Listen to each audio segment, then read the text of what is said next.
Okay. Man, my God, you're here. According to this, it's up. How's I'm it having going? all kinds of trouble. How's your studies? You've been doing those links, man.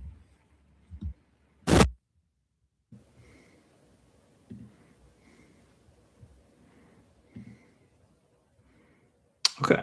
All right. It says we're live. See if I can hear myself. You've been doing those links. I mean, my mic might have cut out. I didn't say anything about travel. At least 100, right?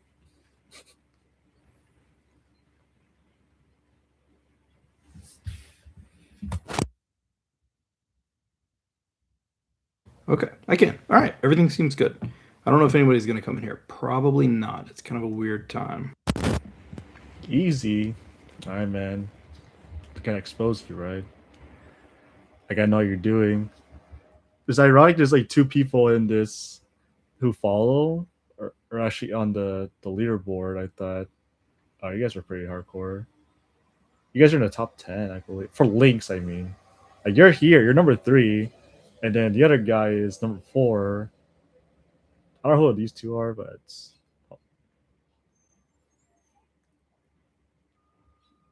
okay. So this guy started new. Dang, man, look at those numbers. Okay, that's a lot. You're on the leaderboard. You didn't know there's a leaderboard.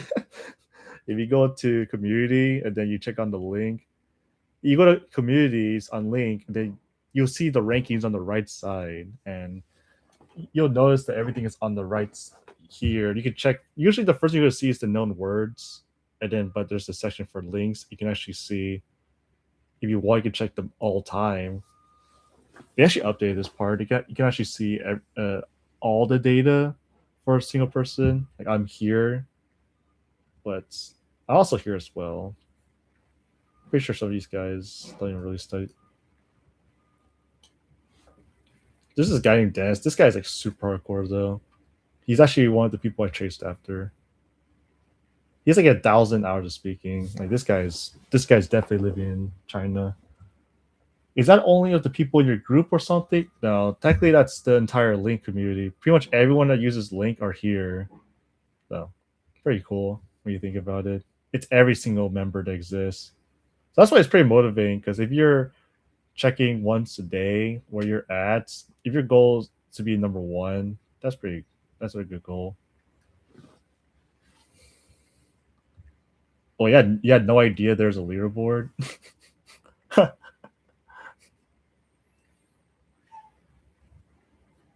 Yeah. Also, if you're down, like we can have a Discord voice if you really want. Because I always notice that you seem to chat a lot, but so there's not really many people even here. So might as well, if you down to just chat for fun, if you want.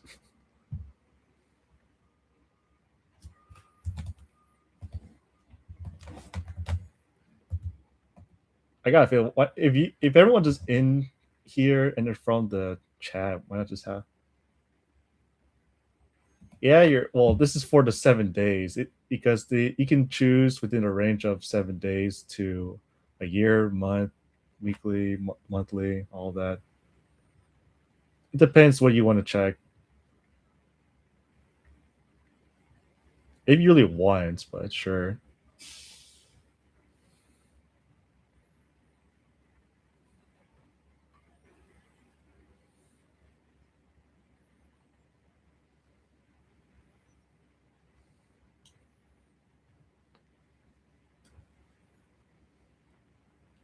Oh, it's already 10 p.m. Oh, it's okay. Let me guess, you wake up like 5, 6 a.m.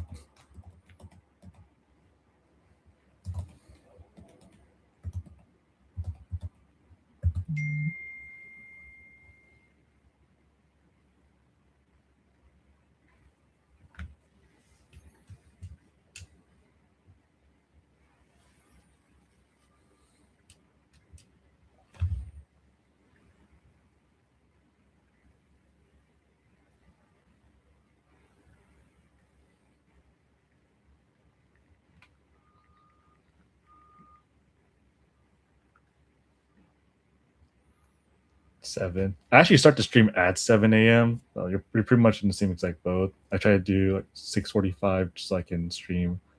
Well, stream as in anytime I study, I stream, right? That kind of thing.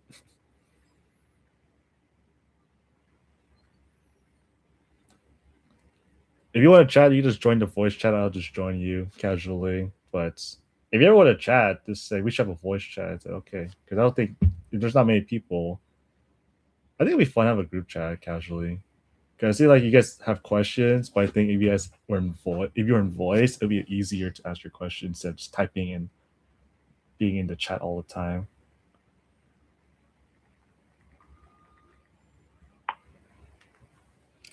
Sure, whenever. But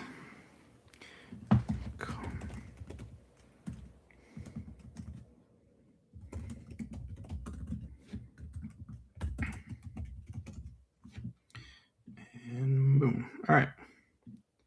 See if anybody pops in. If not, I'm kind of just gonna hang out for a little bit while I. If anyone's on the Discord, honestly, why not just chat? I think it'd be fun. As long as nobody just bombard each other with sound, but I can't even shrink this to make it look even pleasant. Oof. Can't even do it. It's okay. I'll just show it. If anyone feels like chatting, then feel free to come in and chat anytime.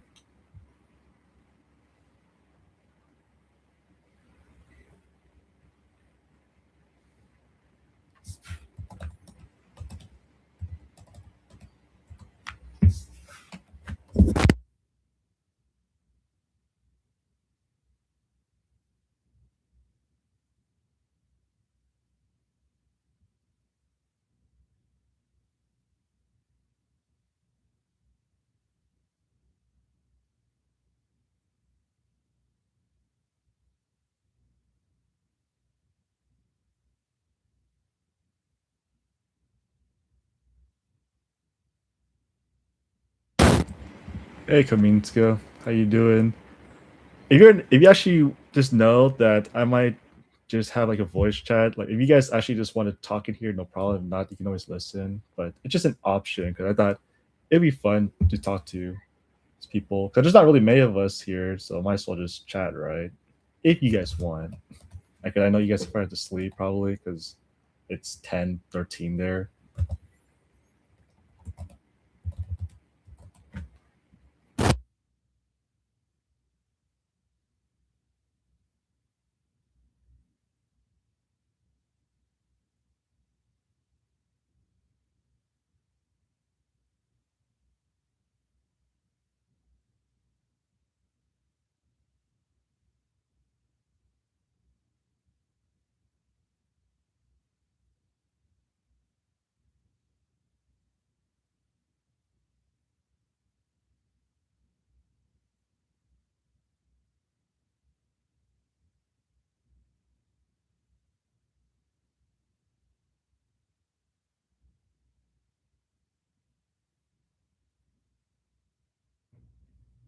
What's up, everybody? Welcome to another video. Today, I want to do my end of year review. I had mentioned earlier a couple of goals that I had, and I want to talk to you about what I did, sticking with them, and just everything else. So, first off, today is January 5th. I'm a little bit late making this because it's the holidays. I have a friend that comes in from Japan every year. I've been hanging out with him, and obviously, family stuff, my wife getting back to work, my son getting ready to go back to school, that kind of stuff.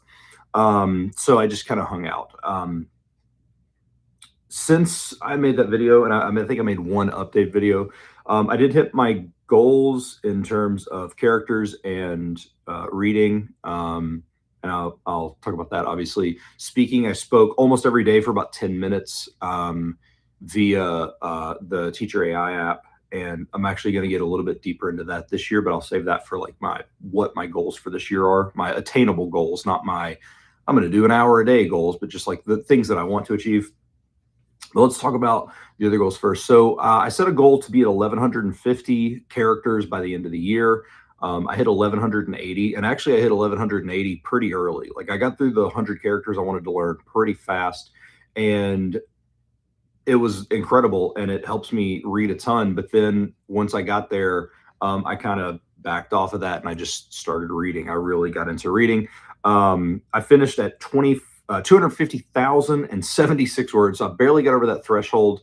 However, I kind of went light once, my buddy got here and stuff because, again, hanging out with him. But I knew that I could hit that goal, and that wasn't a problem. I did read every day, and it was incredible. The main thing is like learning the characters goes hand in hand with that, because when I learn the characters and then I see them while I'm reading, it's easier for me to remember because I've created this mnemonic for it. I know what that character specifically means, and so I don't want to stop doing characters. I am going to continue to do that. I don't know what my goal will be, a handful a month. I don't really know, but I want to continue adding those slowly. It's just I don't like to spend a lot of time on that because I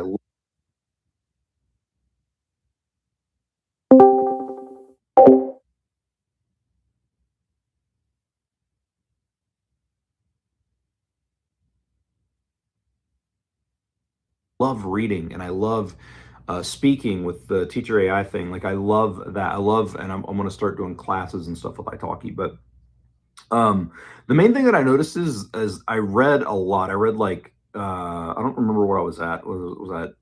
I think I had like a little over 50,000 words that I needed to read. Um, it was incredible. It was so amazing. Like, and the more that I read, the more that I realized like I could understand. And of course, I didn't just read I didn't just read comprehensible input videos from YouTube. Like I would import a video from YouTube that was just like a vlog in Chinese, and I would read the transcript while watching the video. And then of course, like once I went through it, I knew all the word. Well, I didn't know all the words, but they were at least I had at least been exposed to them. I would watch it again and not stop or anything and just see what I could understand. And what I learned is the more that I did that, the more that I just naturally understood. There's a lot of stuff that I hear in Mandarin now that I don't have to think about. Like even some of the maybe weird grammatical structures and stuff, like I hear it, and I just generally know what it is. And that's a really, really cool feeling.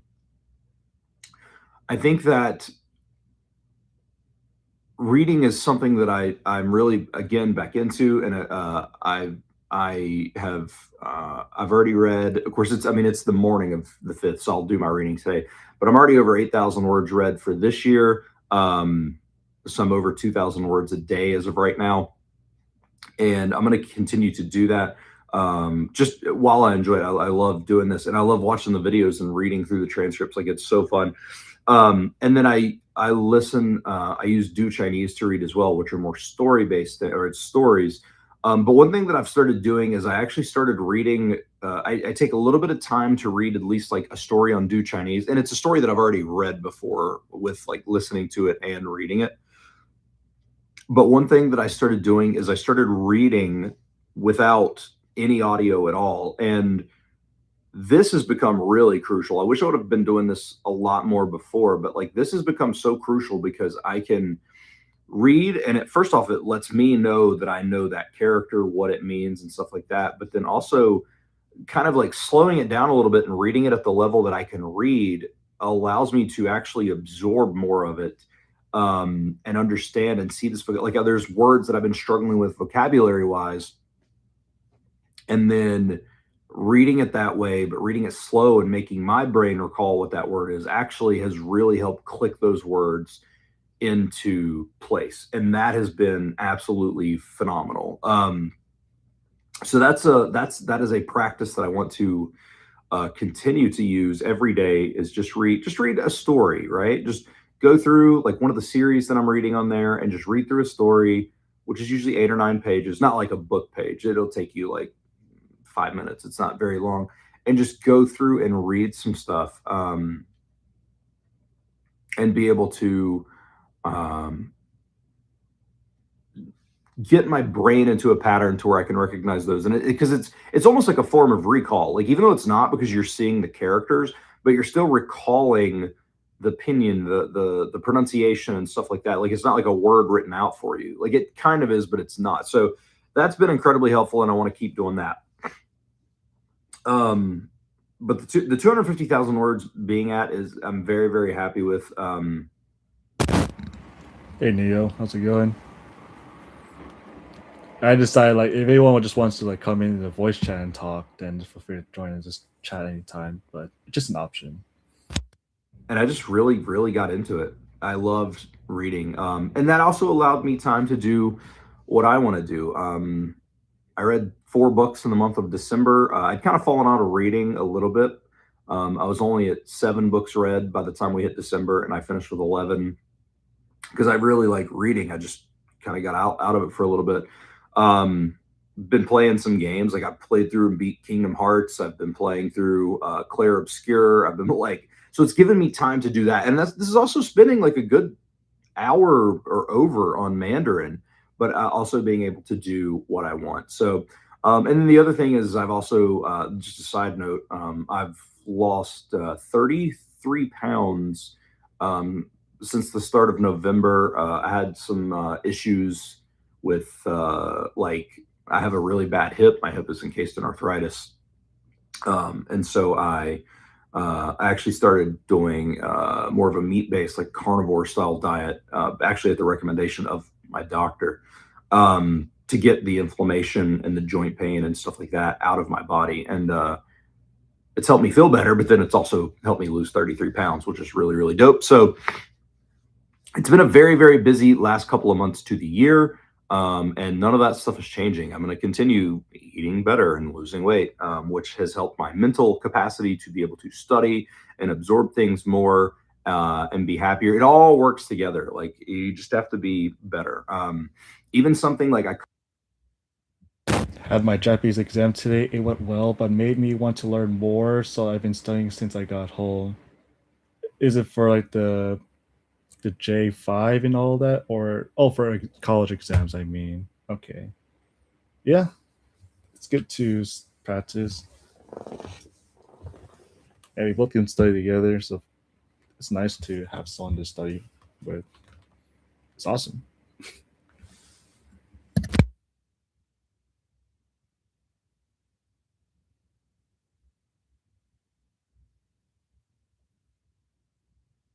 cut soda out like almost 3 weeks ago, and I just drink water, and I even noticed that not only has made me feel better internally, externally, yada yada yada, but like just in terms of just the mind function and the mental function when studying a language, like it's crazy at how just like eating healthier can make your studies better. Like it's really really wild. So if you want to see that, I have a whole video about my weight loss thing on another channel. I can link it below if you want to watch it. That's if you're more interested in that kind of stuff. I don't want to put that stuff on this channel because this channel is language learning, but I'll link that below if you have any interest in it. But outside of that, very, very solid year.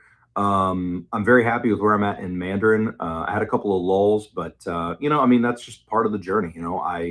I'm not a hardcore person where I'm like, oh, you got to study 8 or 10 hours a day. I mean, sure, if you want to, but like, I like making language learning my own. I'm not in a rush to learn anything. It's not like I have to know Mandarin by next week or next month, even. Like, I can go at my own pace and have fun and really let this stuff soak into my brain over the long haul. And it's been amazing. And the fact that, again, I made a video before about how getting back into enjoying English media because it's my native language and it's easy to understand has made me study Chinese harder. Because it's how I study. Because I learn. Actually, I don't read. Okay, this is a concept that I don't read. I only hunt words. So because I'm hunting words, I don't need to think, and because I'm relying on my eyes to actually learn the words, because visual learning, I mean. So if you don't like the concept, if you ever heard of speed reading or you don't know about it, they pretty much use their eyes and they have like visual perception to learn things. That's when you read a book, you see words, but you imagine through eyes. But when you speed read, you can't sub vocalize everything, so you have to eventually learn to cut that off. And that's pretty much like that's another good skill to learn is how to speed read, because technically that teaches you how to stop sub vocalize, because when you're learning language, you're saying the words out loud in your head and that slows you down. But basically the audio in the background is just white noise and it's just more relaxing, and it's actually better than me hearing nothing because I can't be in the room just complete quietness. Yeah, exactly. Yeah. So it just makes a white noise. I can play music usually, but I prefer to hear someone talk because I can actually learn from it. Depends, because there's not really too many language content to listen to. I only look at the color words, so blue and yellow here. I only look at them and I learn from them. If there's no color like white, it means that it's been learned already. Learned as in, if I see it, I have the general idea what it means. So that's the cool thing about this application called Link, because it helps you filter exactly which words you claim you know and the words you don't know. It gives you an advantage because you can prioritize your energy to other things compared to spreading all your energy in every single word, and it's going to pretty much slow you down. Yeah,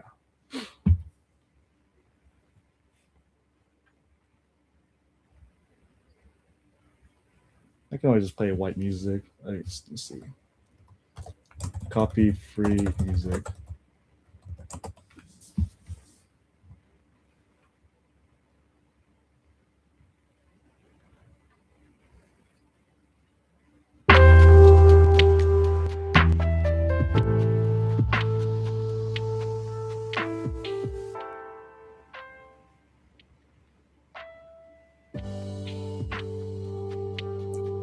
All right, I'll be right back. I'll be right back. I'm gonna get food because it's lunchtime here. And I haven't ate since breakfast, so be right back. Just like my way of saying I'll be back.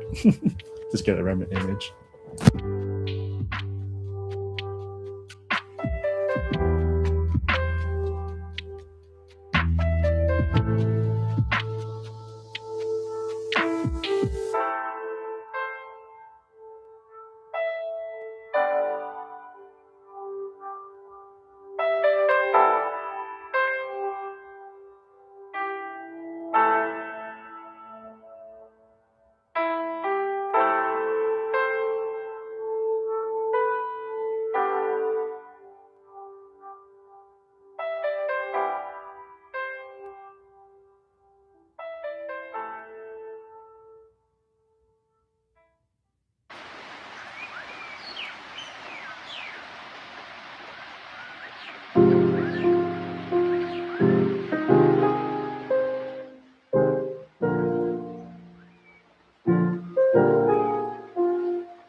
When you stumble upon one unknown word, do you immediately mark it as known?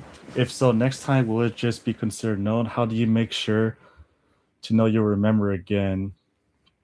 Are you a Link member? No. If you do, let me know. But basically, I would the cases that I put the unknown word to known is when the word has a similar structure to like the base word, for example. Like if you were to say like Mogoyo, there's so many different forms of Mogo. So everything beyond that, I pretty much make it known. If I don't, then it means I haven't recognized its base form yet, and I just mark it as yellow. Anything that's from blue to known is I seen the form, the base form, and I said, okay, I recognize its base form. I understand the word, the idea of the word, so I move it to known. And that's pretty much how I would say it.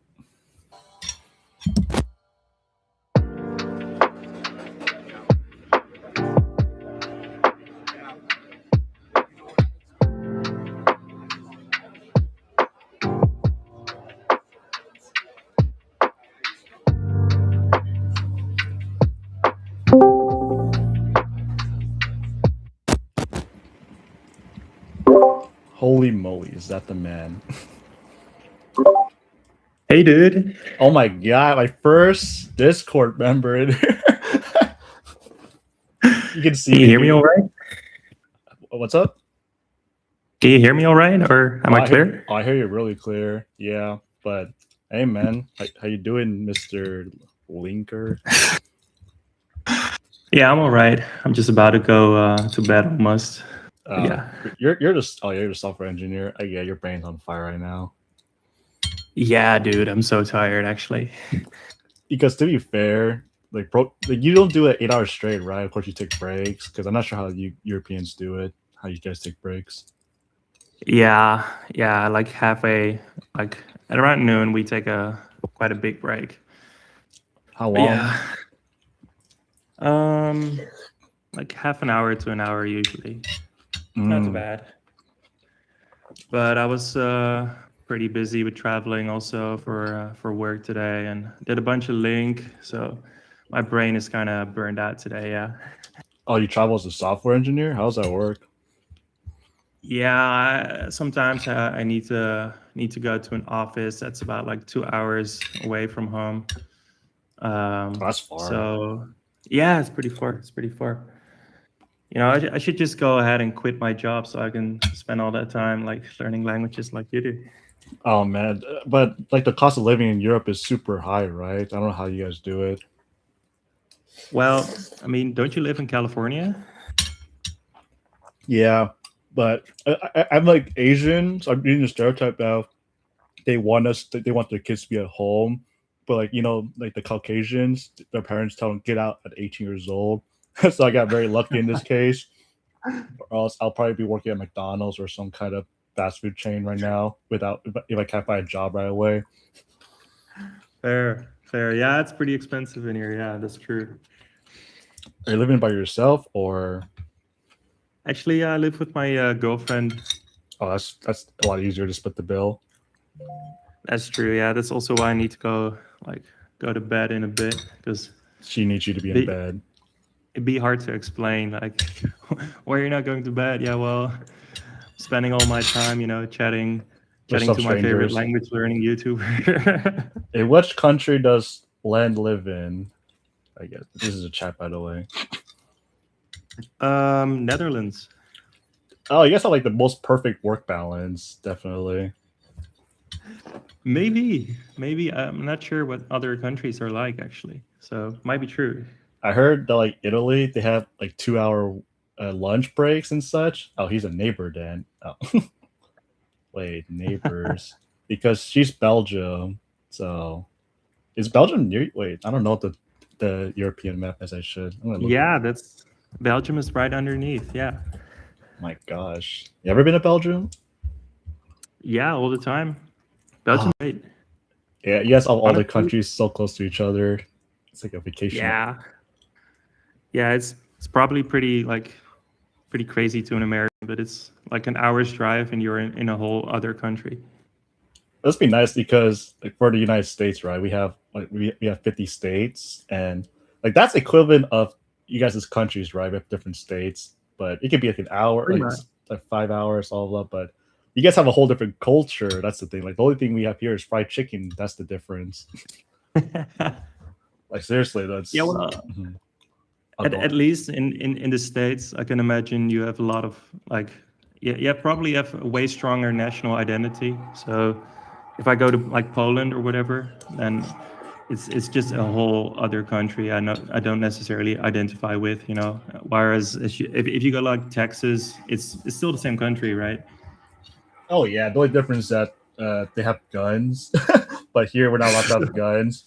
Yeah, different world, and the weather's hotter. But when you go to a different country, is there like any country you experienced that English didn't really help you at all? Fair, yeah. If I mean, everyone in Europe generally speaks English pretty well, I feel like, Mm-hmm. and Mm-hmm. otherwise, it's a good motivation to learn languages, right? Yeah, you guys have every language. Like if I was there, man, I would like abuse like every. Sorry, I would learn all the languages in this concept except the French. she said, except the French. That's Yeah. so true. Is it about the English level or what about the French that she's mentioning? I like losing context. Hmm. Yeah, probably the English one. Yeah. As a French speaking person, okay, got it. Because, well, we go to certain countries, right? I always know that we go to the south of some country, it's always like the rural areas and they barely speak English. I'm not sure if that's true. Like south Sorry, of could you France. repeat that? And because in some countries, right, in Europe, if you go like south or rural areas, pretty much no one speaks English, right? Depending. Yeah, it could be pretty bad. I feel like at least in here in the Netherlands, like people their English is quite well, even like they speak English well even in rural areas generally. Maybe if the person's like 80, probably not. But Mm-hmm. generally it's all pretty good, I'd say. But maybe in France, I know for sure it's way different because I don't know, people just expect you to speak French, and if you don't, like, they'll get angry at you a bit. I So kind of wish I had that. Okay, I visited Paris. Like, let me tell you, because when I visited Paris, everyone there like automatically switches to English to me because I guess I look Asian. So that's like the disadvantage that if I were to practice French, right, I either had to sound very good, or they just switch to English. But I visited there for 1 week, and I actually got stuck there for 1 day because the metro system it got a blackout. So I had to ah, I missed the flight to get home. oof. I know. And then I asked them, "What is the next ticket from Paris to America?" And then they said 1 week later. I was like, "Whoa, whoa, whoa, whoa!" But it's convenient because you guys have neighboring countries. So I asked them, "Where's the nearest neighboring country that has a ticket to the United States to get back?" She said, "Was it in Paris?" Yeah, it was Paris. This was 2024, but this is like very unlucky because the metro had a blackout and there was a riot at the airport because everyone had like a metro problem. They couldn't get there, so everyone had to fight for Uber. And everyone's like asking other strangers, "Can we share Uber with you?" Blah blah blah blah. And everyone's like saying, "No, no, no, no, no, get away from me." But Dude, that's crazy, man. I know, but you guys do know how to party because I don't know what kind of events you guys have, but like in Paris, they had like the music festival in June or something like that. What time of the year? Yeah, Summer? Sorry. Oh, you go on, go on, go on. yeah, like no, no, you know, you go ahead. I was just agreeing because I mean, Paris, just like a lot of countries in Europe, just like to party their ass off in during summer. But I was wondering, what were you gonna say? I'm just waiting. Let me read this. She said, "Oh, la fête de la musique." Okay, yeah, that was okay. Because I went there the exact time they had it that year, and everyone was partying till like 4 a.m. And I pretty much was going to tell you like you guys know how to party in Europe because I'm not sure in the Netherlands you guys party until like 4 a.m. depending on the event or the holiday. Heck yeah, dude. Isn't that like the same over in the United States? Oh yeah, Because but generally it's It's illegal here because cops are always everywhere. But when you guys have a holiday, the cops are pretty much with you guys, right? Yeah, pretty much. Also, like, they don't even care if they see people doing drugs sometimes. I mean, I know like the Netherlands is pretty liberal about all of this, but Really? yeah, they give like free testing like areas for drugs. Like they just want people to be safe. Mhm. Oh, it's pretty wild sometimes here. Yeah, for sure. Because I know that's once. What kind of events or holidays you guys have that allows you to enjoy your nights to the max, if that's a thing? Um, we have kind of a lot. Like we have something called King's Day, which King's is Day. sort of the celebration of our king. Okay. Um, that's a big thing that happened a few weeks ago, and honestly, where I live in the city, there's a bunch of bars that are just open until like whenever there are people still there. So it's like even if it's Hmm. 6 a.m., then they might still be open because there's a bunch of people there. That's yeah, that's the Mhm. case in some big cities here. Do you guys have like pastries? Because I know Paris is like big on pastries at 5 in the morning. They open at 5 or 6 in the morning. The pastries. I don't know what the Dutch has. I'm very new to that. Um, well, we try to mimic the French a little bit, but it's not nearly as good. Oh, so what's the difference? You think? There's no real difference. We just have like literal French bakeries that try to mimic them, and we have like Dutch bread, which, in my opinion, I like it more than like the baguette stuff. But it's just general bread, honestly. It's just like a sourdough, or whatever. And yeah, other than that, like I wouldn't go to the Netherlands for like food because we Okay. don't have a lot of good food, if you ask me. So what do you guys? I know you guys are known for your English level. That's what I'm aware of. But what are you guys known for? Because I'm very new to Europeans. I use the excuse I'm American, so I can be dumb in this case. But what are we known for? Yeah, Um, Netherlands. Well, I know like for a lot of people from the States, they know the Netherlands from like Amsterdam, which is of course known for its like red light district, like the Mm, prostitution that's legal. Um, really? of course, yeah, for sure. Have you never heard about the red light district? It's pretty crazy. I know like Czech Republic is like legal, right? And brothels, but Well, nowhere. it's a big thing in Amsterdam, and nearly every city in the Netherlands has like a district of like prostitution windows and stuff. Great. Now I'll make sure to note that. Okay, let me just check. They said tons of boulangerie here, but they have rice tarts, tarteries, Belgium/Dutch thing. I know rice tarts. You guys have rice tarts, Um, or do you not eat rice tarts? maybe oh yeah, for sure. Yeah. I think it's mostly a Belgium thing, but I do know of it. Okay. Yeah. Like honestly, the Belgians are just also mogging us on pastries also. You hear that, Neil? Don't forget, there's 2 other people listening, but it's small chat. But you have your thoughts, you always come on here. But is your girlfriend like telling you just to get to bed because you have to go? Then you can go. You definitely should go. But Yeah, I'm, I'll go in a few minutes because I'll get in trouble otherwise. oh no, Yeah, I I see Max understand. Verstappen. That's for sure like one thing we're known for if you're into like Formula One racing. I'm not that big into it, but like we have one of the greats. Ooh, really? Yeah, Where's the pen? I know, that's like that's the guy. I know, like okay, this guy is this where like all the memes come from? Do do do do do do do do. Nah, something like Yeah, that. yeah, yeah. That's his song. Yeah, Yeah, yeah, yeah, yeah. yeah. I see this pro. I'm not really looking at the shit. Like I see this picture and they have like the meme song that attaches with it. It was so funny. do Yeah, for do sure. do I hear it do. in commercials all the time. Uh, we have So it's fries. Oh, go on, go on. it's mostly that, and also like weed. Honestly, weed's been legal in here for ages. Weed or wheats? Um, weed, Oh, like weed. Okay. grass. Yeah. Wow. That's actually been in Canada. It's all weed there, but in America, honestly, the only places there's weed is usually the popular areas. For example, Los Angeles. I don't know if you ever been to like America. 'Cause I know it's very hard to get into America to travel, I believe, but Yeah. it's pretty much just weed.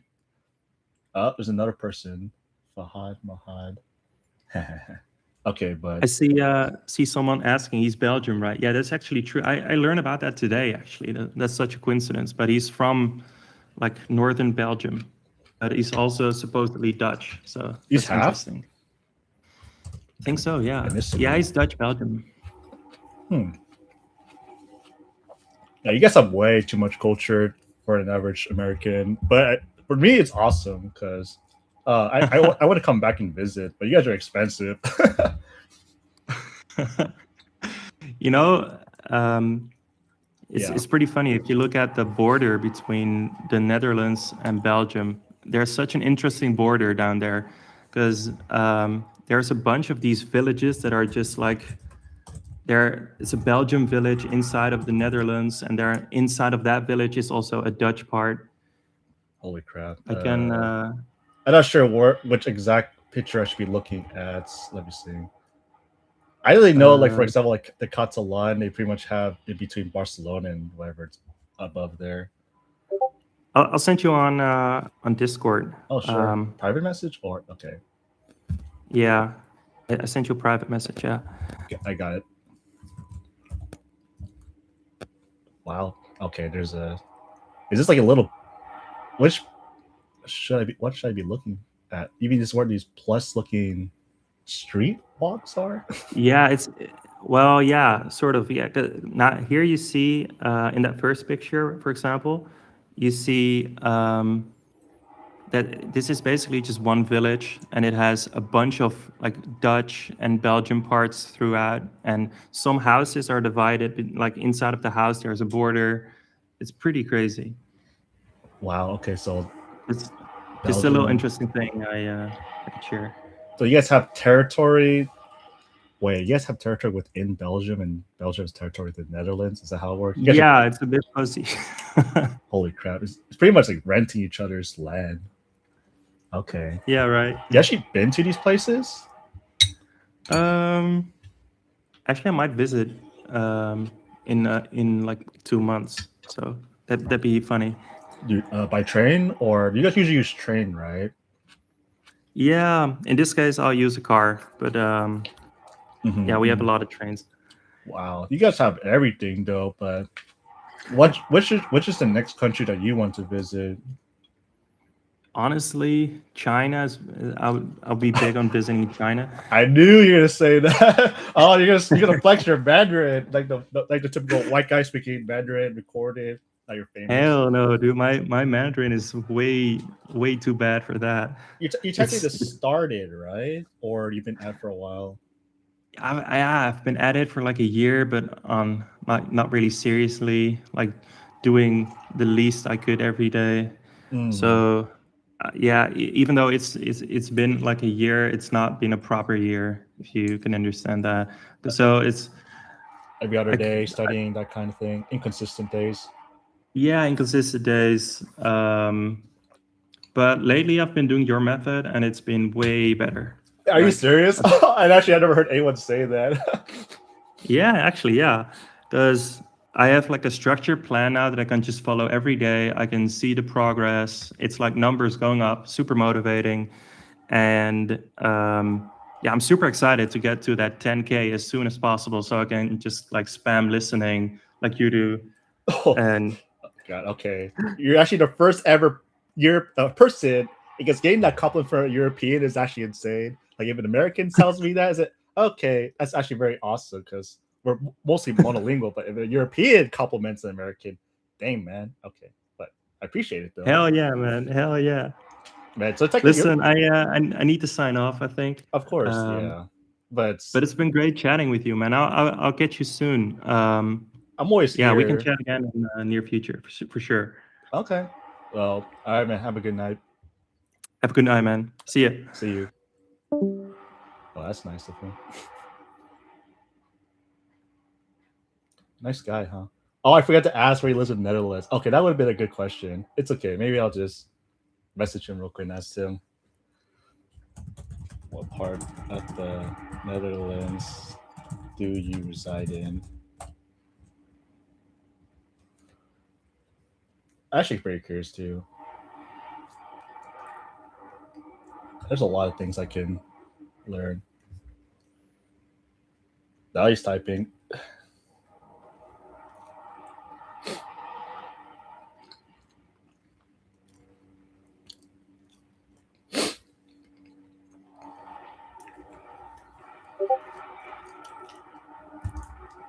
Groningen.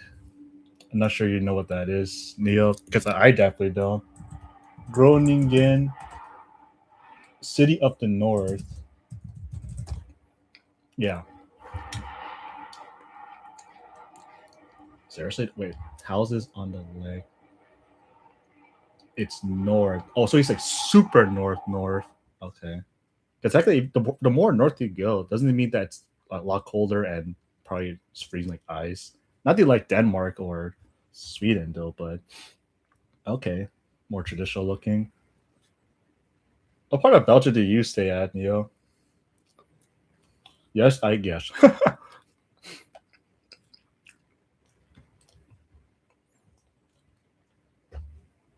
Yeg. Okay. Belgium. Liege? Wait. Oh, I said wrong. Sorry. The texture's small, so I thought it's something like Liege. Did I pronounce that right? Okay. Is this technically city like or more rural? It's not pretty. Oh. It's still pretty nice. Okay. The perspective of American, it's still beautiful though. In my opinion, it's still very beautiful. I never even get to see stuff like this in real life. The only closest thing I get to see is like LA lights. And for example, Los Angeles at night. This might be like the closest thing I ever get to seeing anything nice, but it's like the most modern city thing you ever. Don't look at the pics. Okay. Is there like a better picture you think I should look for? Do. Okay. Race car meme.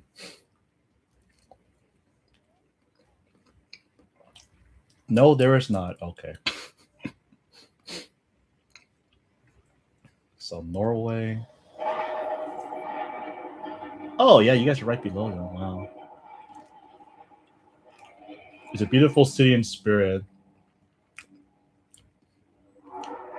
Liege, huh?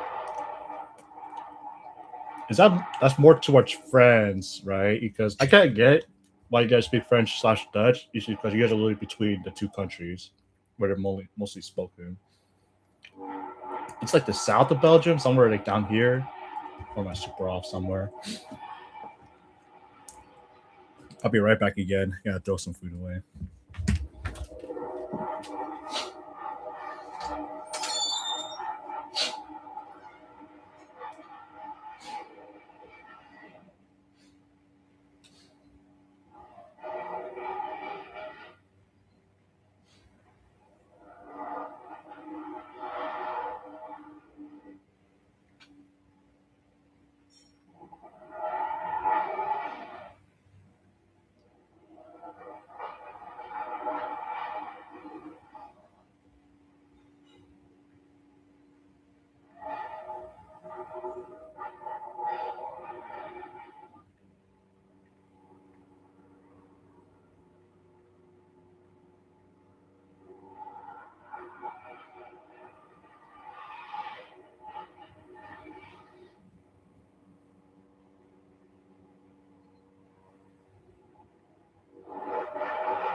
There is a small part close to Germany in Belgium that is German speaking. We're literally in a mini summary of our neighboring countries. Wow, Germany. Is there ever conflicts in Belgium just about the languages? Belgian history will be interesting, I'm sure.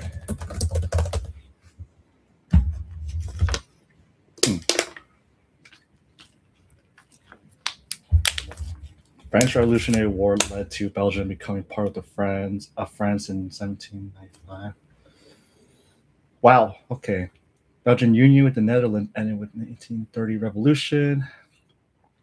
How big are you on history?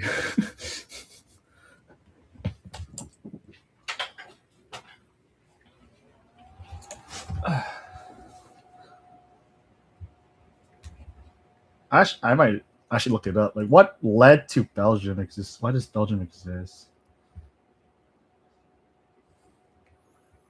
I'm actually very curious about this. Belgium is a country split between a Dutch-speaking North and a French-speaking South, who aren't exactly known for getting along with each other. Tensions between Flanders and Wallonia often make modern American politics look calm and civil, as can be seen by how often the country goes without a proper To be federal fair, I don't know. I definitely don't know. Actually, that's all. Oh, short video, not bad. government and the I'll just play in frequent the calls background as for white independence. So, Yeah, how fact did setting. Belgium get into this situation? Why was it never split between France and the Netherlands? And how has it stayed together as one country? Now, given Europe's history and its oldness, it might be a little surprising to realize that the very idea of this area being a Belgium only dates back to around the late 18th century. And when it comes to something that started in late 18th century Europe, there's only one thing really to blame: 18th century Europe. While the modern nation draws. So you're in college, right? So what is your degree, or like you have a goal for language? Like what you want to do with it? Because you're doing Japanese, you definitely want to go to Japan for sure. Like how far do you want to take the language? Its name from the Belgae, a collection of various tribes living in the area until they were conquered by Rome. In the centuries after the fall of the Western Roman Empire, as the local Latin began to evolve into Old French and Frankish slowly evolved into the Low Franconian dialects and French, this region fell between a newly formed France and the Holy Roman Empire. The HRE, as a messy patchwork of different smaller kingdoms and principalities all paying their dues to the emperor, was a veritable battleground of different noble houses, each trying to one-up their rivals in a massive game of, well, thrones. One family that saw a particular rise to power over the 15th and 16th centuries was the House of Habsburg, growing from a small castle in what is now northern Switzerland to control the thrones of a sizable portion of the empire by 1477, when the scattered principalities of the Low Countries too were incorporated under Habsburg rule. Now, if you want to learn more about how these territories in particular all came under the rule of the same dynasty, literally just play Crusader Kings or something like that. It's all just a bunch of strategic marriages and conquests. These territories passed down to Philip the Handsome, who honestly just looks kind of mid to me, who married Joanna of Castile, the daughter of Ferdinand II and Isabella I. You know, the Christopher Columbus people. Thus, Lord of the Netherlands and Duke of Burgundy, plus Queen of Castile and Leon, plus the son between them, equals Charles V. I'm a comp sci major, computer science, comp sci major. There's not much language can do for me in terms of studies career because everything happens mostly in English. I'll just learn just for the fun of it. Valid. Yeah, it's valid. I always notice that all the programmers nowadays are learning languages as their hobbies. I find that really interesting. Wait, computer science? Right, that's what comp sci is. Let me look it up. Comp sci.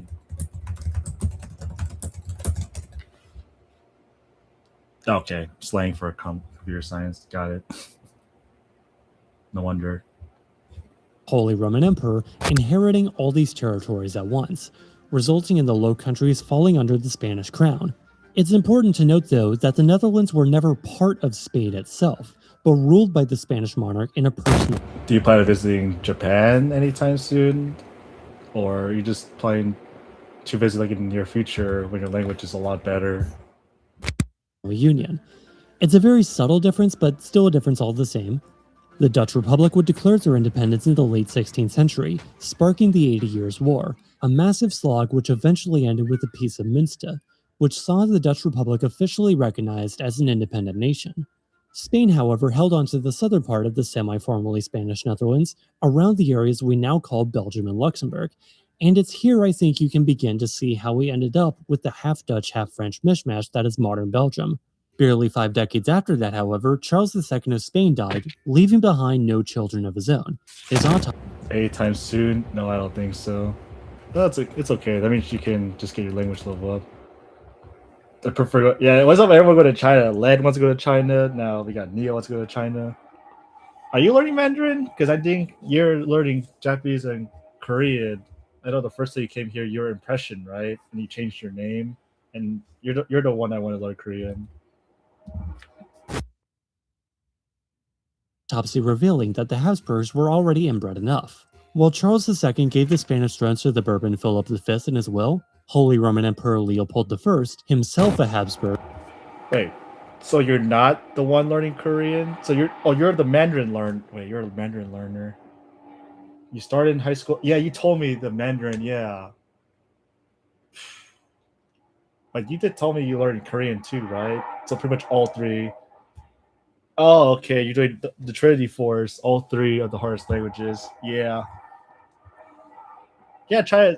I think China is definitely a good goal. It's a very hard. To me, it's a very hard goal because once you're there, not a single person speaks English, like unless they're very young. Priority is Mandarin. Okay.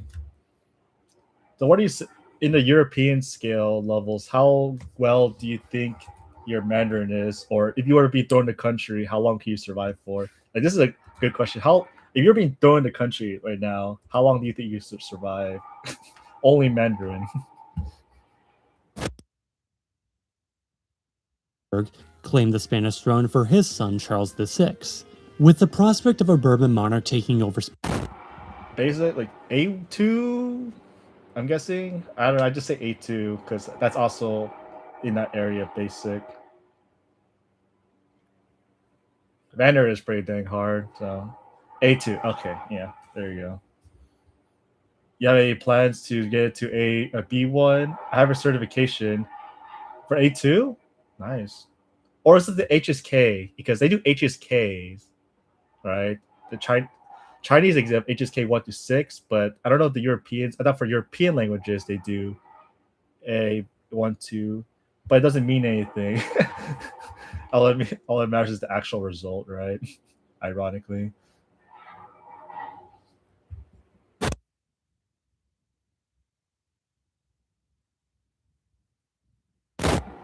No A2, but I want to take the HSK3 at the summer. You can get pretty far with HSK3. There's a video of a guy that he went to China with HSK3. I think it's like this would be a good video to watch if you want to know if you're HSK3 how if you can get there. Is HSK3 enough in China? Yes, he only speaks HSK3 by social Chinese. I actually never got to watch this, so I never got to see. Actually, let's watch it. I'm curious. 这里的厕所挺干净的，好香的。好香吗？我们的厕所不，我们是好近的。他觉得好香吗？我们的厕所不，我们是好近的。 Okay, did not understand that. Okay, I'm screwed. That's gotta be a dialect. 他觉得你不礼貌，因为他你说觉得我不礼貌，为什对么？，因为你说。这是我的学生，你叫什么名字？你叫什么名字？我叫包子，你是哪国人？我是俄罗斯人。你学习中文多长时间了？大概应该2年吧，但是和你1年多。你最好的中文老师是谁？是说说老师，说说中文。你的中文水平怎么样？我的中文水平还好，是 HSK 3可以 HSK 4吗？差不多。你说吧。好，那我就要用 HSK 3或者4或者中级水平的中文。 I actually want to get to the part where he actually starts talking to locals. That's where the real challenge is. 你是在长沙出生的吗？我们的扬州差不多，我们是好近。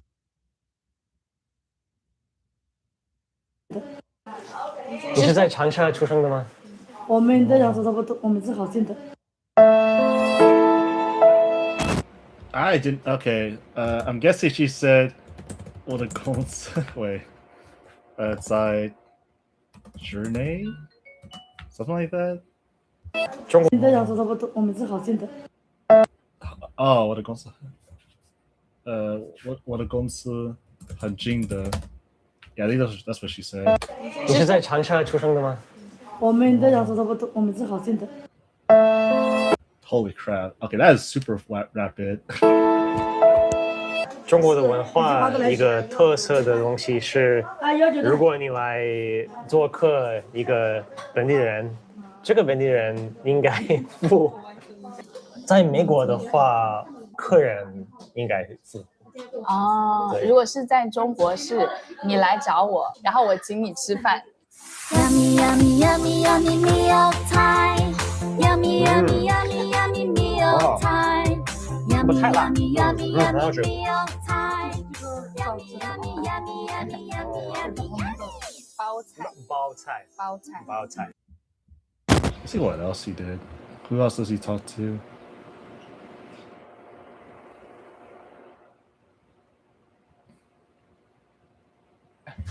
好的，下午好。你好。微信宝可以吗？你扫我对吗？好。好吗？谢谢。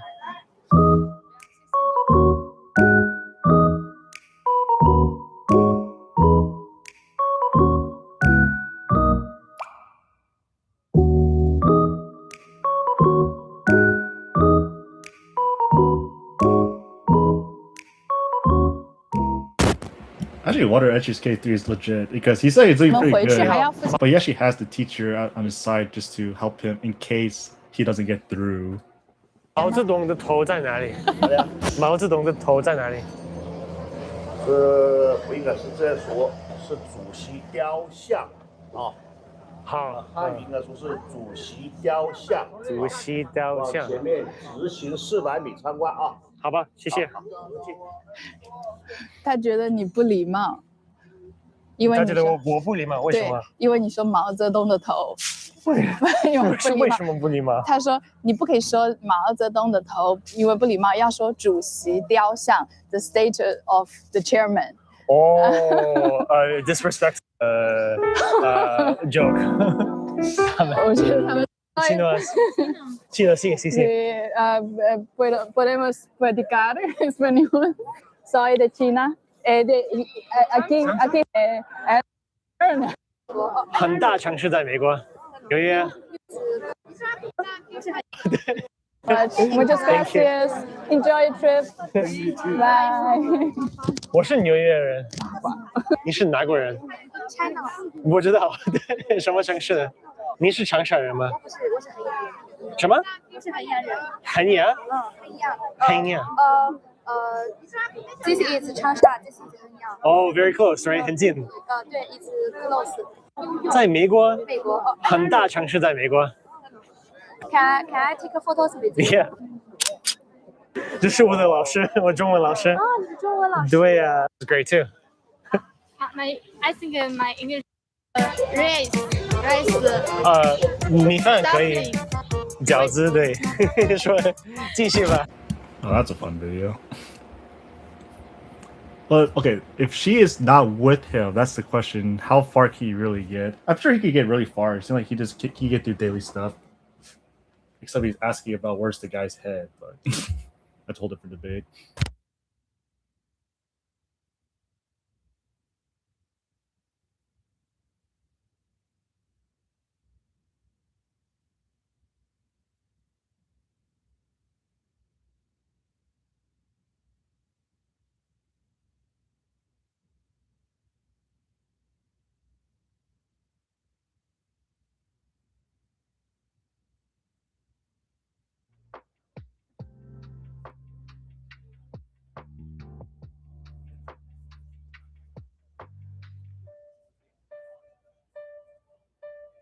Yeah,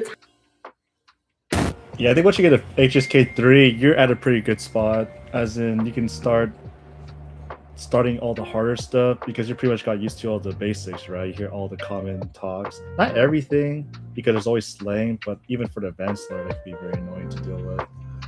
I think HSK 4 is like the sweet spot, and that's when you can pretty much travel to China for sure. Definitely Taiwan, but China, I don't know. I always told myself that China, you might need like a higher level, just because if you want to make sure everything's like smooth, like maybe HSK 4, yeah, definitely. But you gotta do so much listening because you have to encounter every possible accent that some person might have.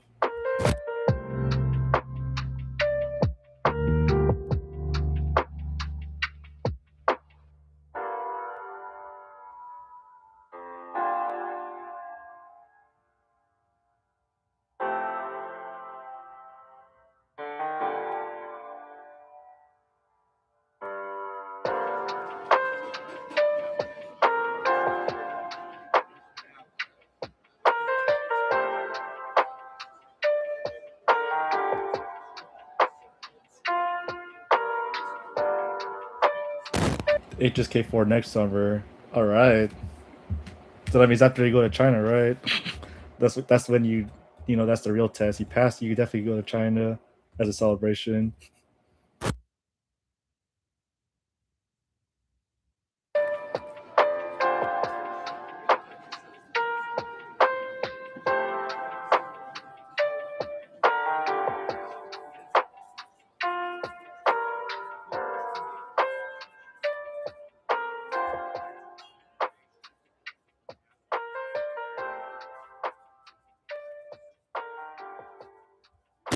Yeah, I think the real test. Okay, like if you want like a secondary test, you could just go on the online website like Preply, the online tutoring, and you can prepare yourself. Like, I would recommend it at least. Like try Preply Teacher. It's like $3 an hour depending who you choose. If you decide to choose like the cheapest one, because usually everyone's concerned is the price, right?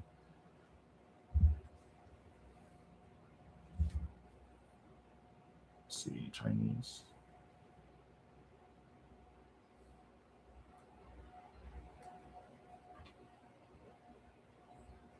There's always a new teacher that was born every hour in this this app.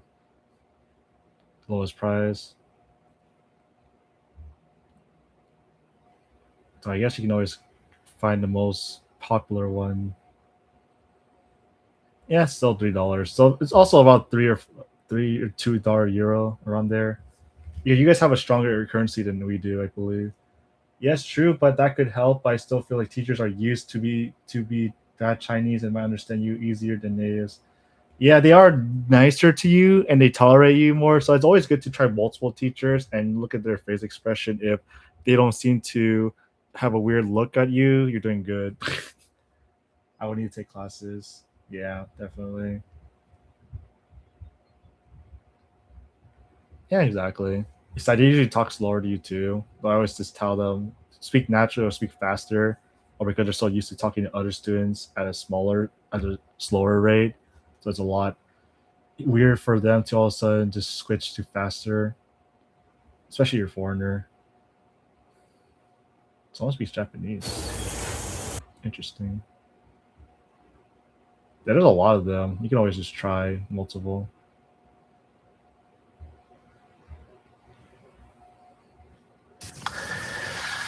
Hi, I'm Yue. I'm from China. I think you already know some Chinese, right?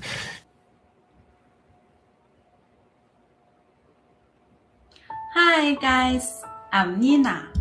And there's a lot of them. And it's affordable. Exactly. You can literally have like 5 classes a week if you want. It's 14 euros. That's insane, by the way. He didn't look very happy. Yeah, the guy looks depressed. Well, to be fair, he's in a very competitive country. I wouldn't blame him. But aren't we all in a competitive country somewhat? But they're just like super saturated because there's too many competitors and everyone is super smart. Yeah, you can always find a good teacher. I chose like the super tutor. It means they're like the most popular at the moment and they're the most consistent. So if you never use Preply, I recommend it. Definitely worth it. I've been doing it for 2 or 3 years already. Well, I did italki before, but I think prep is definitely the next big thing now because there's always new teachers that are born every day. But italki, everyone's getting old, like the Japanese population. But don't. I was kind of messed up, but it is true.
Back to Belgium.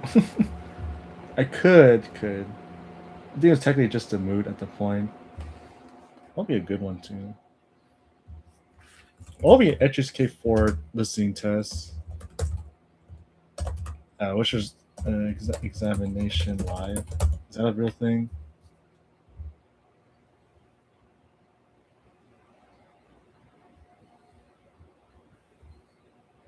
Instead of actual, I wish I had like real videos of actual interviews, international.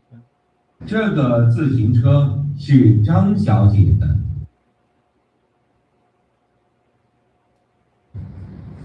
这个自行车是张小姐的。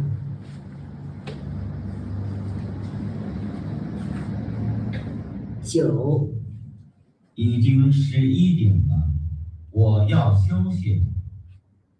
已经11点了，我要休息了。这个自行车是 HSK2. Interesting. HSK4 life lesson. I don't even know what is considered HSK4, 5, or 6, to be honest. Like 6, you're pretty much talking about super hard topics. 5, it's just everyone talks faster, right? And 4 is just normal. 好， Somewhat. 大家好，嗨，还没有人来，没有人来啊，没有关系，我们先开始上课啊。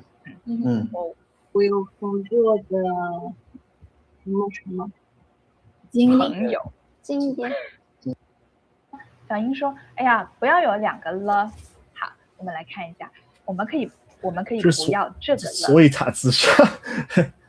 He suicided? 之所以他自杀， Great 他 topic to 做 start 这 off. 件事情。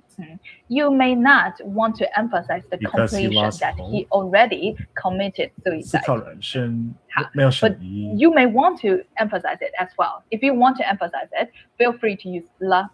之所以 the reason why the thing happened or the thing has happened is because blah blah blah. 你可以用了，你也可以说 the reason why the thing happened. If you're like HSK4, shouldn't you be like speaking Mandarin to the students? But it's because if they don't understand, couldn't you just raise your hand and say, "I don't understand it. English, please." That's kind of the purpose of the HSK4 level. I think by HSK4, you should be able to understand what the teacher says. Maybe. 对吧？这件事情发生啊，是因为什么？它都可以啊。好，这里你可以用了，也可以不用了，都是对的，都是对的。好 ，OK， 这个句子是对的啊，但是有一点 sad， 对不对？他觉得啊，思考人生没有什么意义，然后他就自杀了啊。好 ，OK， 那我们来看一下下一个句子啊。下一个，我看一些，我听一些 noise， 是不是？我也听到一些 noise， 但是是偶尔会有一些 noise。 I mean, discussing grammar is always best in language. You always know, especially when it comes to technical term. Yeah, honestly, grammar is super useful. We have to take exams and stuff, and accuracy. Grammar, huh? It's definitely important in Korean and Japanese. But Chinese, though, they can generally get the idea. There's not really much grammar. I don't know what HSK equates to. Probably B2. It kind of makes sense because from 1 to 6, right? There's a linear thing. Let me see. Yeah, probably. That's HSK4 is pretty high. It's pretty hard to get to HSK4 naturally because HSK1, HSK2, HSK3, HSK4, HSK5, and HSK6. Okay, because we compared to the European system, it's pretty much the same thing. Isn't it like A1? See, they're pretty much lined up. A1, A2, B1. I don't know yet if people think about it like this. It seems like they're pretty lined up. No, I don't think so. I think the HSK system is easier. Probably. They're a lot nicer to you. I don't think HSK6 is C2. Honestly, HSK6 is super dang hard because I am nowhere close to HSK6. I never took the test, so I can't even judge, but oof. Yeah. I'm even in my own native language, I'm not even a C2 because I can't even discuss like super complicated stuff. Exactly. Like if you're a PhD, right? Masters, that's definitely C2. But HSK6, they do talk about like very they talk more historical, but they don't really talk much about graduate, like medicine or theories, probably. Maybe, but I've never seen HSK6. I've never seen any of the vocab lists for any of these. I just know, usually they'll tell you what level you are. They just guess, but they don't know because you never took the test. 对，偶尔，好 ，OK， 好，哎，安琪走了，安琪 ，you can also participate in the comments 好。 Oh yeah, HSK 1 to HSK 9, right? HSK 9 system now. I think it's HSK 9 system. Or did they upgrade to HSK 10? To 9 level, exactly. Okay, HSK 9 is a so it's European C2. I guess that makes more sense. Jesus. I guess. Yeah, see, like A1, A2 is beginner, B1, B2 is intermediate, and C1, C2 is advanced. Yeah, that does make more sense. 5,000 characters. Okay, 789 is twice the amount. Yeah. High level. Wait, is this like the minimum requirement? Or I don't know what these numbers mean. So this is the total, right? Oh, okay, these are wait. What? Okay, so this is the max you can get. So 202, 1,200. Is this like the passing grade you need? There's no way you can't get a 10% pass. That's funny. Okay. 789, sure. Is this a positive change? Honestly, the only difference is that it's just more detailed, like right of 1 through 6. It's just more split. What's your level? I have no idea. I never took the test. I'll just tell myself. I'll probably right off the bat, maybe HSK 4. I think that I'm just gonna tell myself HSK 4 is B2. So I'll say B2 is where I'm at, around there. I'll never be HSK 5 because I think that's pretty much more of university. I don't think I can be a university student. That's good. It's all guess though. Like okay, I was able to survive Taiwan. I think that's pretty decent. But China, oof, okay, that's a whole different level. Like if you were to be solo, right, you would drop yourself in China. Oof. I'm not sure how long I'll survive, but it's always like a very good challenge. Think about if you were in the country, how long can you survive? Perfect motivation. HSK 5, maybe, yeah. I never thought about the test. I don't even know how you even take the test to begin with. HSK 5 test maybe. There's actually test centers for these things. Not surprised actually. There are centers everywhere.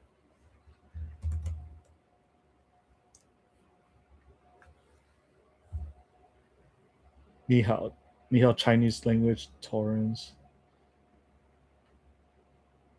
San Diego. Okay. I'm actually more closer to here, probably. I can imagine the drive to get there, though. I don't think it's okay because the thing is, I can't write, so I instantly fail. I can type, but yeah, HSK, you need to write, like physical write. So that's pretty much the annoying part. Oh, you don't need to write? Okay, that's actually interesting.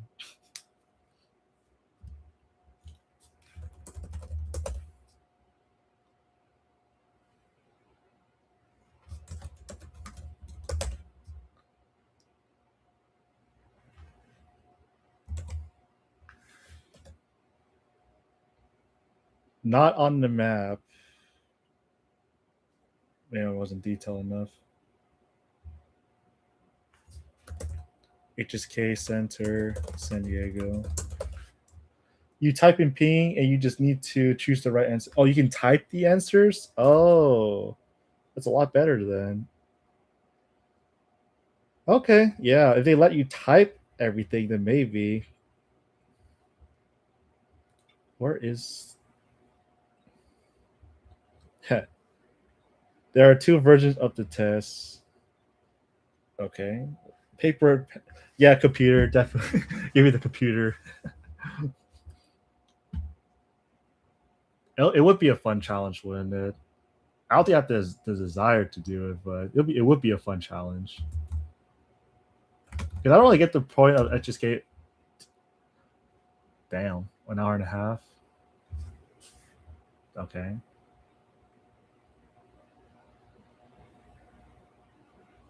You're doing computer too. Exactly. Yeah, it's so much easier because no one's ever gonna write. Whew. Gross. Okay.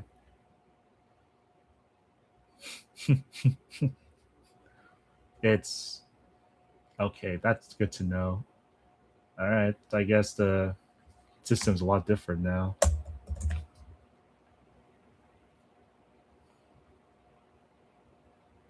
OK，那请艾娜读一下这个句子。 OK， The only way I'm taking the test is to help with motivation. I've been lacking. The only way I'm taking the test is to help with motivation because I've been lacking all year long. Oh, the only reason I'm taking the test, yeah. Yeah, motivation is a big thing. I think I did mention like in a response. I did a response video to like JoJo.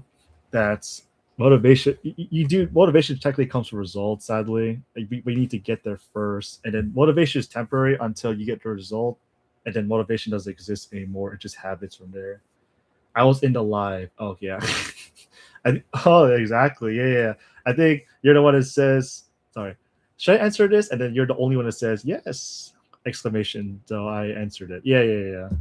No, I remember. And you're definitely definitely one of the most active ones so far. We talked about measurable goals. Yeah, they mentioned can it be quantified? That's the thing. What time do you usually sleep? Because it's 11:34 for you, right? So you usually sleep a lot later, or you generally have to sleep soon because Lan is pretty much right above you, so he's like dead asleep. 他们俩谈恋爱很 Night owl. Or because it's so north, you guys don't get the sunset until like 10. Is it true you guys don't get sunset till 10 p.m. or something? Belgium sunset.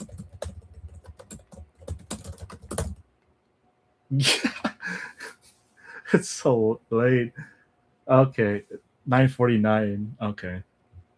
Yeah, because like for example, like here, sometimes we get like 6, sometimes at 8. But I know because we're in the summer, everything's gonna be sunset around 10.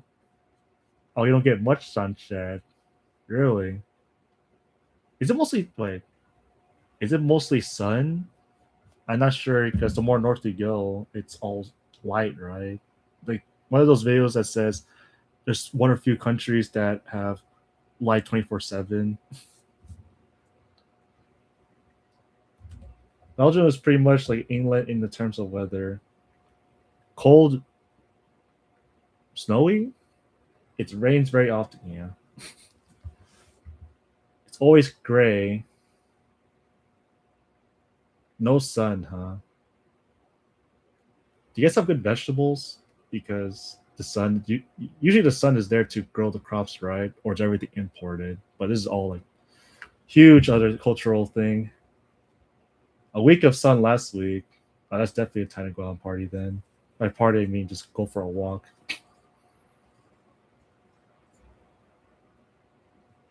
很久了，直到现在才 Potatoes. 结婚。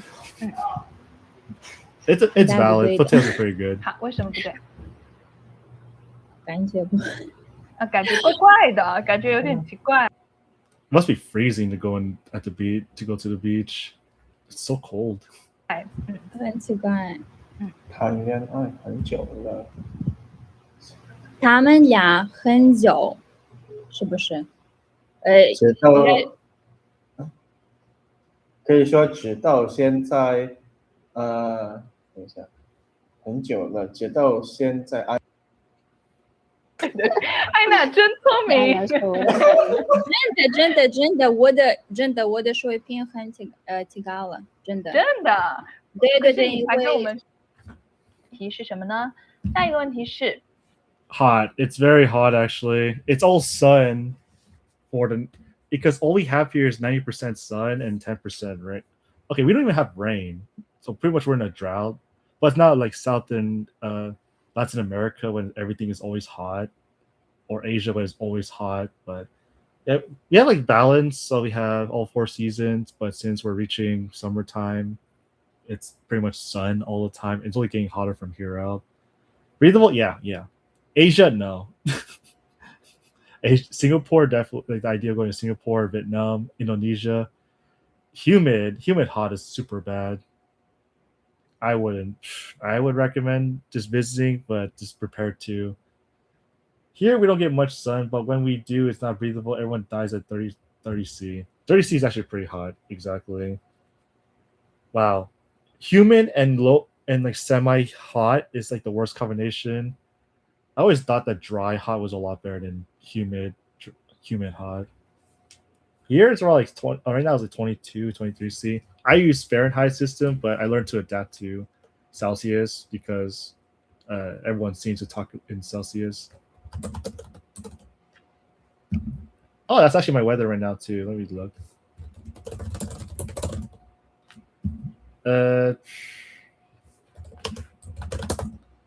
23. That's nice of you. Somewhat. Appreciate it. Let's see. Belgium kind of sounds fun though. Do you recommend that foreigners visit Belgium, you think? Or that's nice. Wow. 30 C is considered, yeah. If you guys have humid hot, it's bad. But here we have humid dry. So our weather goes up to like 35, I think 35. When it's super hot, and then but we pretty much have to turn the AC all the time. But yeah. Wow, Belgium. Do you guys actually think that all the structures in all European countries look the same? Because it's like the stereotype that once you visit one country, you're just gonna everything looks the same from there on. Everything looks too beautiful. Yes. Okay. How much it cost to go to Belgium? I'm just gonna look. How bad are the prices? For me, it's like super expensive, but I'm sure.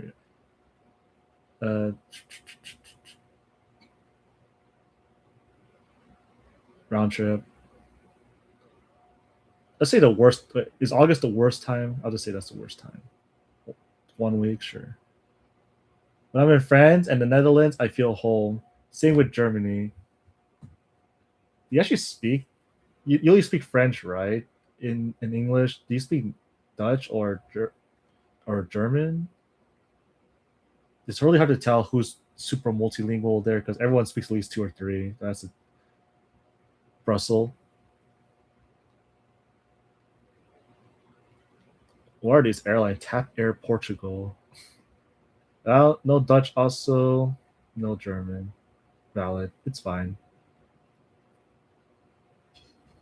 700. What other countries have you visited in Europe? Or what other countries have you visited in Europe? It's fine. They all speak English, right? It's like something like 95% Dutch speak English, the highest in the world. I still find it crazy. The barrier to entry to speak Dutch with them is super hard. They spoke better, yeah. Italy, Spain, Sweden, Turkey. Was it hard to visit Turkey? Just because no one speaks English there, right? Like barely anyone. Switzerland, okay, too nice. Definitely England, from a comparison.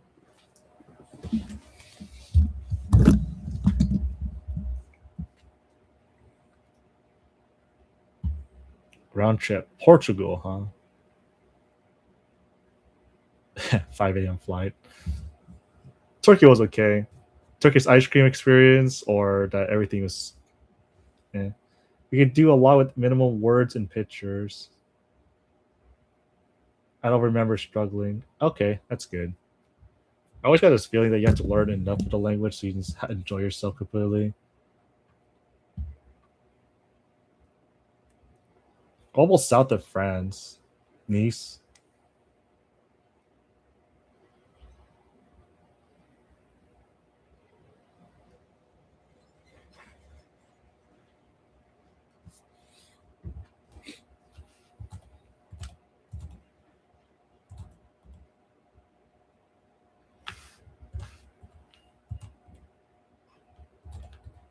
what countries have you been in Europe? Only Paris. I'm so sad about that. I actually had the opportunity to visit other countries. I technically visited London just because I got trapped in Paris, or because the metro's out. I think we heard this talk with Len. I had to go to England for like one night, and then I pretty much left. So it's not much of traveling. More of Paris for a week, partially in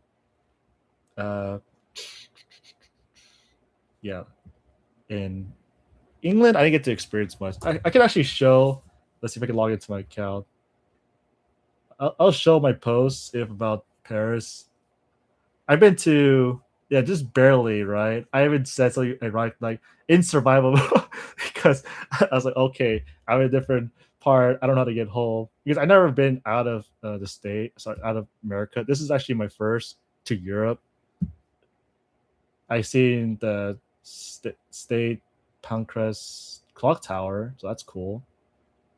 And I seen London a little bit. This is like when I woke up and I left right away. But I didn't know I saw the Harry Potter platform 9341.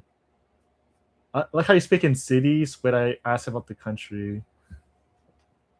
Oh, I try to be as cultured as possible. Oh, countries. Oh, France. I just try to be more specific. Yeah, I enjoy France a lot. I'm just being very specific because it'd be a lot better. Because I wish I could say I went to the south, like Nice.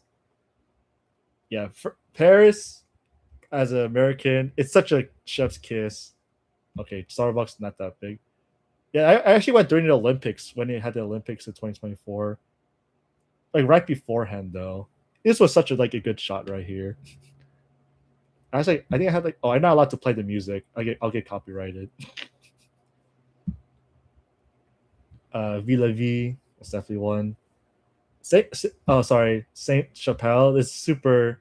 It's so beautiful inside. It's like I'm experiencing a lot. I never see so many colors in one area. Let's see. Basilique du Sacre de Montart. I don't know how to pronounce it correctly. First attempt. That's very nice. I actually went to Provence, like the medieval city. It's super nice. Holy moly. The only difference that they always show, like the only bad things you have is like the poop the poop holes, because this is a medieval castle. So there is like some bathrooms, but you have to walk a little bit for it. But it's like the perfect shot. I enjoyed going to Provence for sure. It was like a 3-hour bus ride though. Oh, actually went to. It smelled nice a little bit. The castle smelled, but the outside was like very nature because everything was green, all plants everywhere. People are nice. They all speak English. I went to Hotel de Crillon in Paris. It's like super expensive. I actually ate a Michelin meal, and I met some uncle there, some guy, and he paid for my meal. That was very fortunate. That was so good. Louvre, definitely, was a good experience for sure. And Opera de Paris, super nice. Yeah, I definitely wish they had like a event. Imagine you can have a dance event in here. I'm not sure if did they actually host events in here or no. Do you know the story of Michelin stars? I actually do not. That's the next history I'll be looking at, especially after Belgium. Oh, catacombs. Yeah, I always notice like the catacombs. It's super short because I'm over 6 foot, like the average European. So I had to bend my back a lot. It hurts. I was like, oh my god. Okay, the Pantheon. This was really nice. Very very nice. Everything. I stay at this nice. What's not the hotel, but what is it called when it's cheaper price and hostels. And this is like with people I went on the trip with. It was nice. Had a tour group and everything. Very nice. Hostels, exactly. Yeah, Paris is definitely nice. I want to visit over France one day. Perhaps I could speak French, but that'd be nice. Went to Canada, but I wish I went to Quebec. Vietnam. I recommend Vietnam for sure. Taiwan and Mandarin was like the most perfect. It was like the chef's kiss combo because one, they don't really speak that much English. The more I think about it, let's see. I try to find like ignore all the pictures. I'll try to find the Paris one. Vietnam seems fun. Let's see if I have any pictures that doesn't involve me, but it's mostly just me and my family.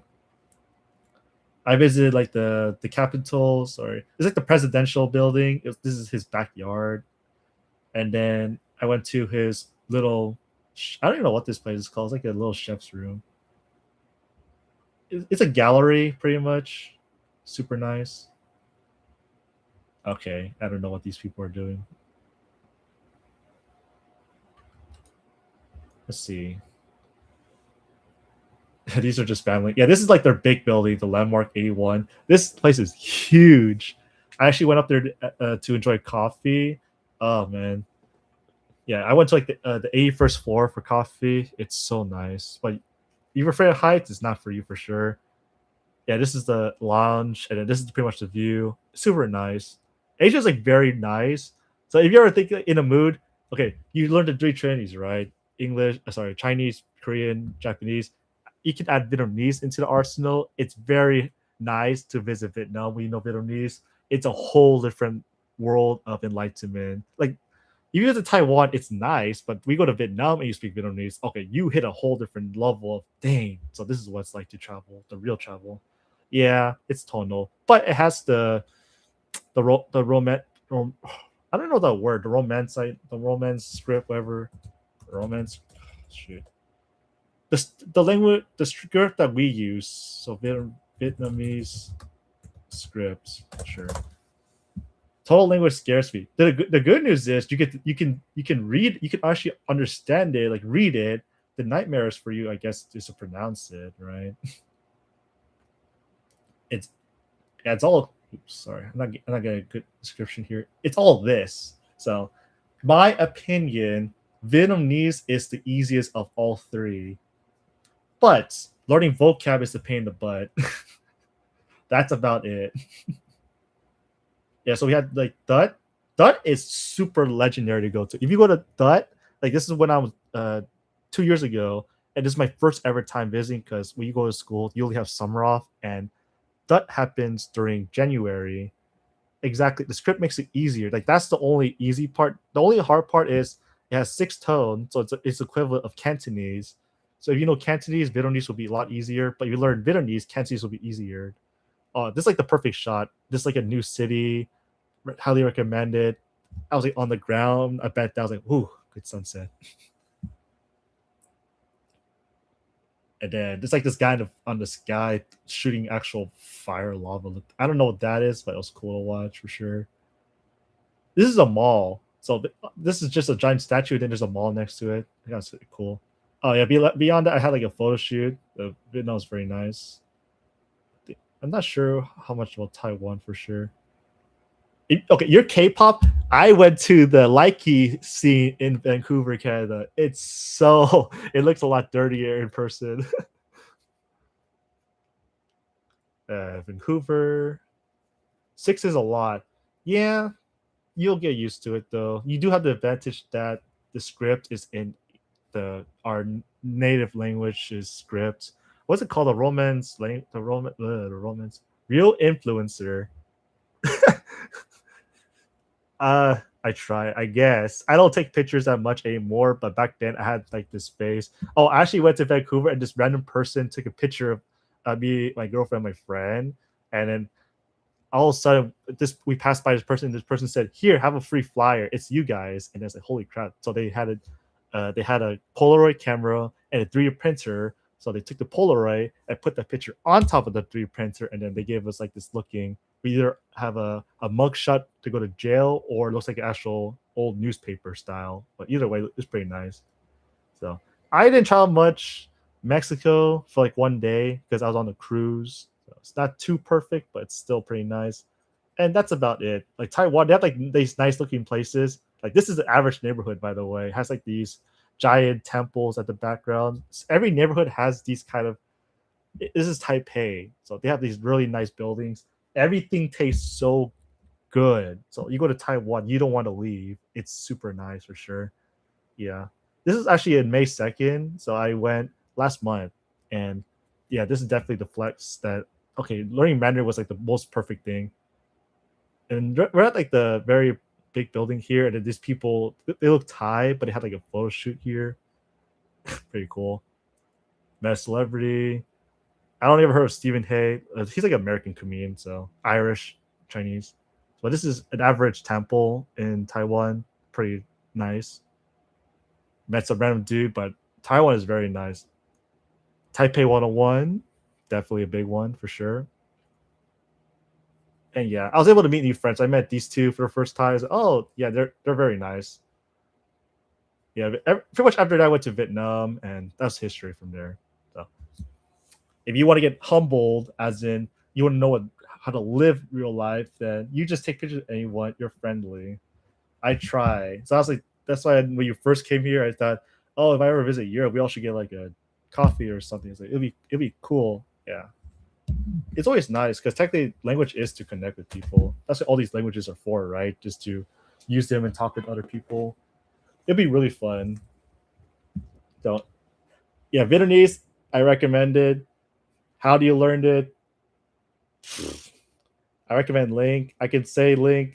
I actually learned Vietnamese before I used LingQ. LingQ just came with Vietnamese about 2 or 3 years ago, but their functionality sucks. But now it's a lot better. They finally learned how to tell which word is a word.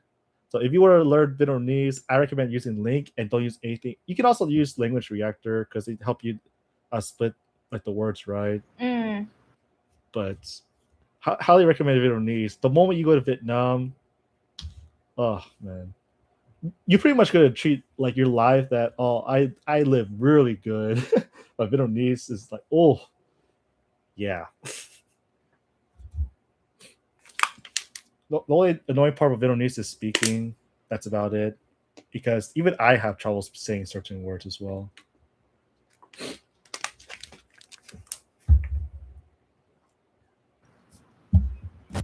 你觉得什么东西值得花？ Did hearing Vietnamese growing up help a bit? Yeah, it pretty much helped me get used to the speed of the language, but it's all passive, right? Because I don't have the transcript and everything was just sound. I can only understand. Okay, when I was up to like 22, 23, right? I only know how to say like, thank you, hello, I like that, haha. And that was about it. I couldn't get too far in Vietnamese, so I'm glad that LingQ, the app I use, finally released Vietnamese, so I can go god level fast on it for the vocab. And then on YouTube, they did not have any support for Vietnamese, but now they have Language Reactor for Vietnamese.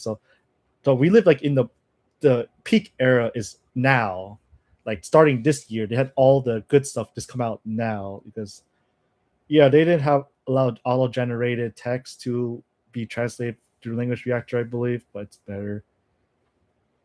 That's still nice. I think being used to the sound is a great plus. Yeah, because passive listening, right? When you leave your earbuds on, you hear all hours every day. It's definitely good for adapting the speed because it helps you catch every single sound, and you can't hear it, you can't learn it. It's a good phrase to say.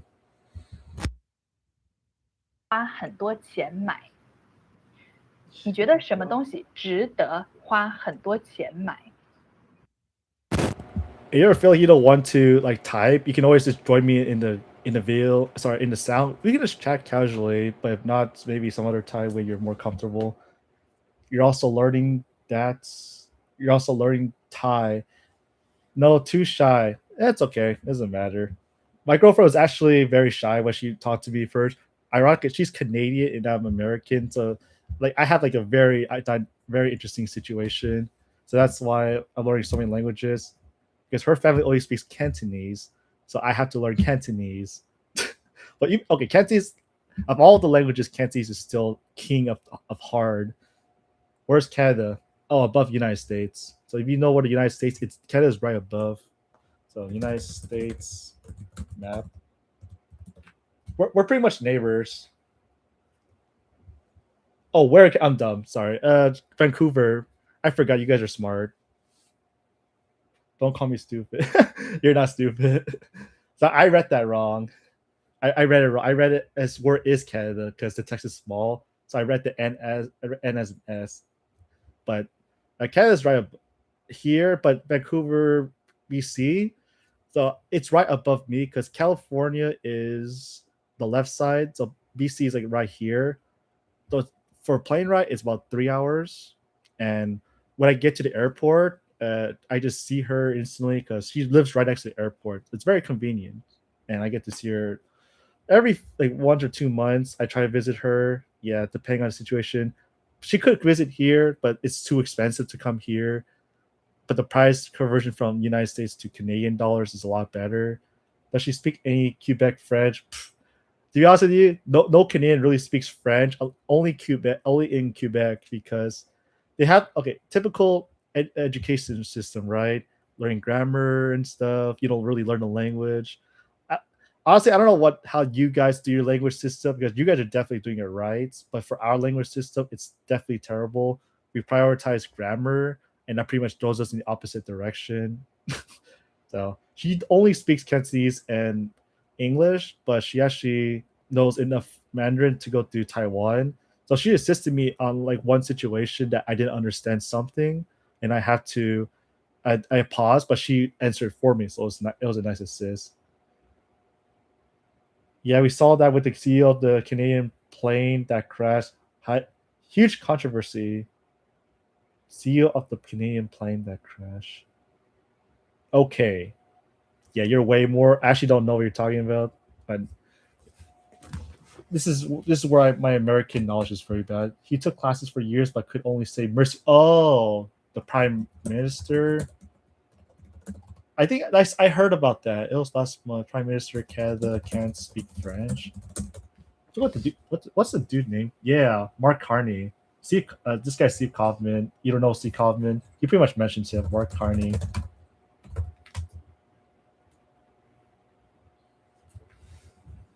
Oh, he's not a prime minister? Seriously?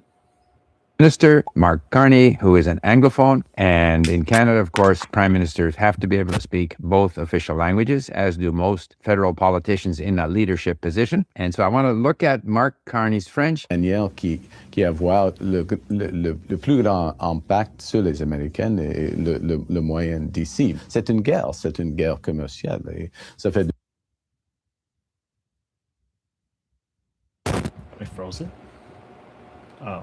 I guess I'm just frozen. Okay. Must be a different guy. I know like they create like a policy to really enhance the French learning system because they pretty much have like a 2% success rate of actually speaking outside of high school, but they usually become French teachers, which is super ironic. That's what they claim online, I believe. Oh yeah, there's Justin Trudeau. The guy's like Dan Katy Perry. I don't know. You know much about Justin Trudeau. He was at like the Coachella in America, and he was wearing blue jeans, which is funny.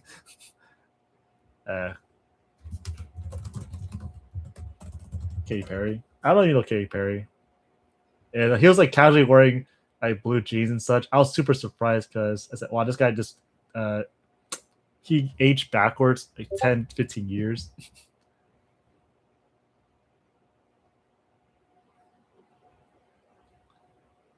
Michael Russo.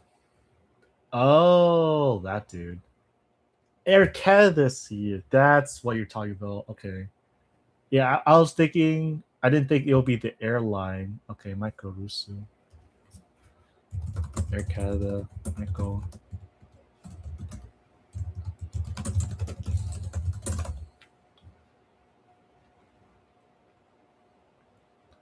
Regrets inability to speak French. Ironic. The situation caused major outrage in French-speaking Quebec, prompting leaders to demand his resignation. Seriously? Just the video message. Never mind. I thought it was going to be about completely French. That'd be super awkward as a reason.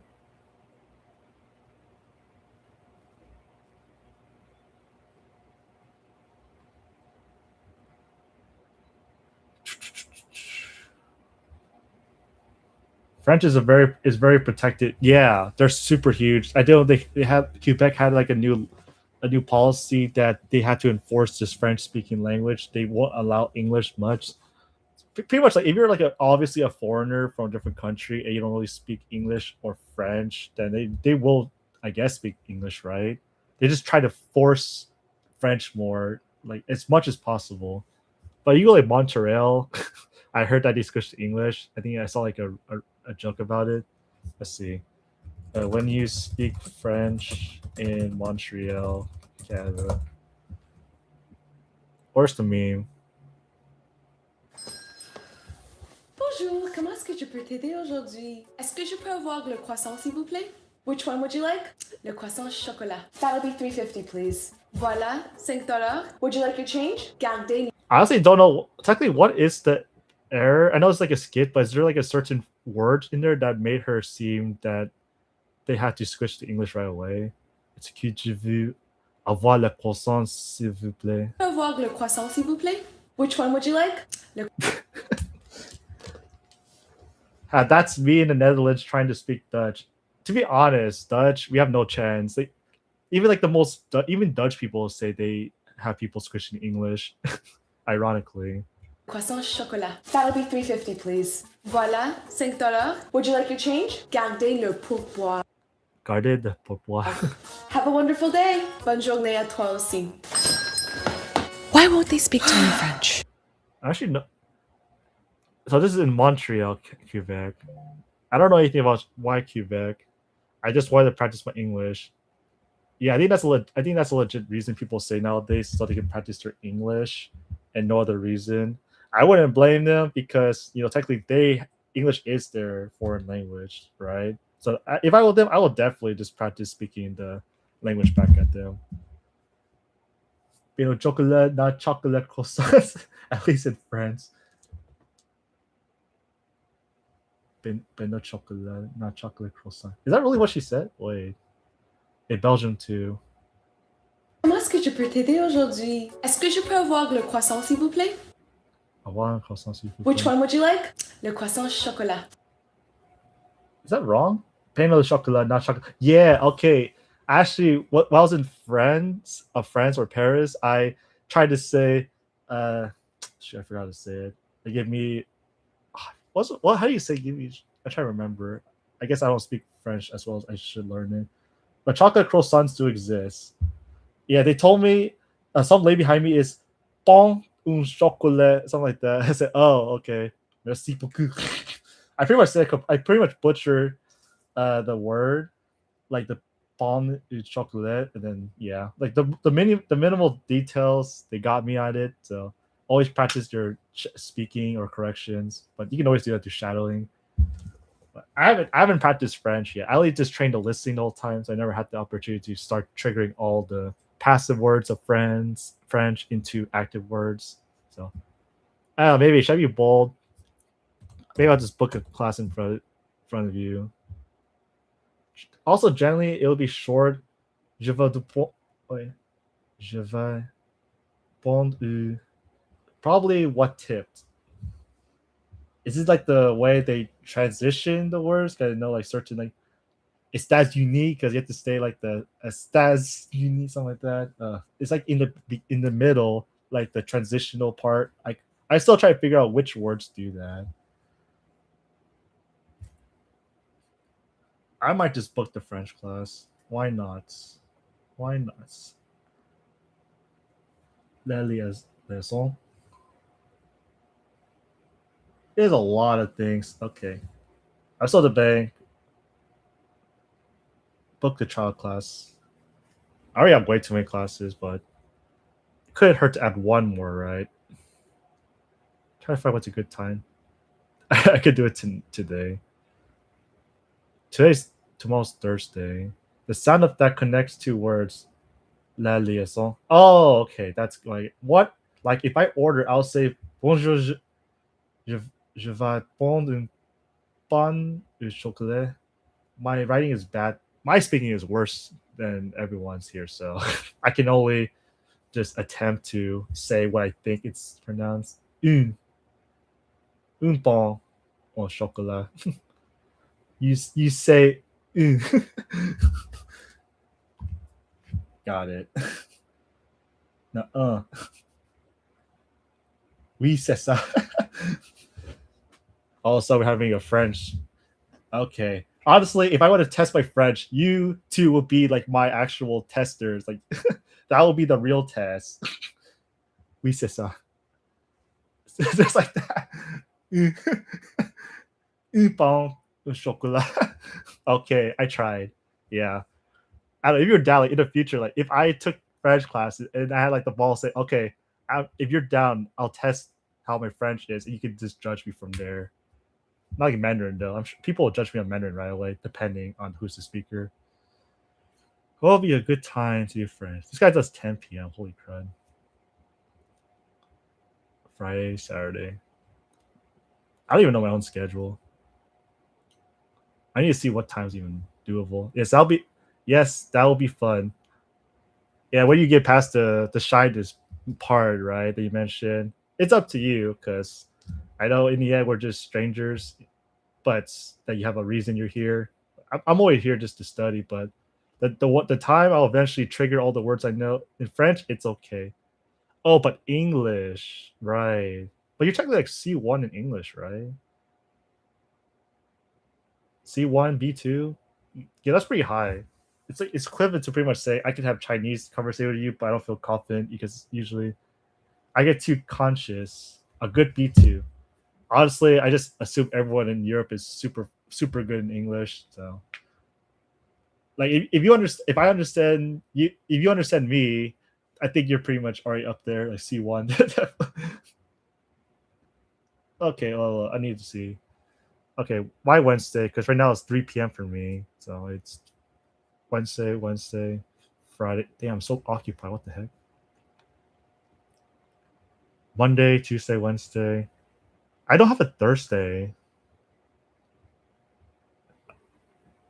Okay, maybe Thursday.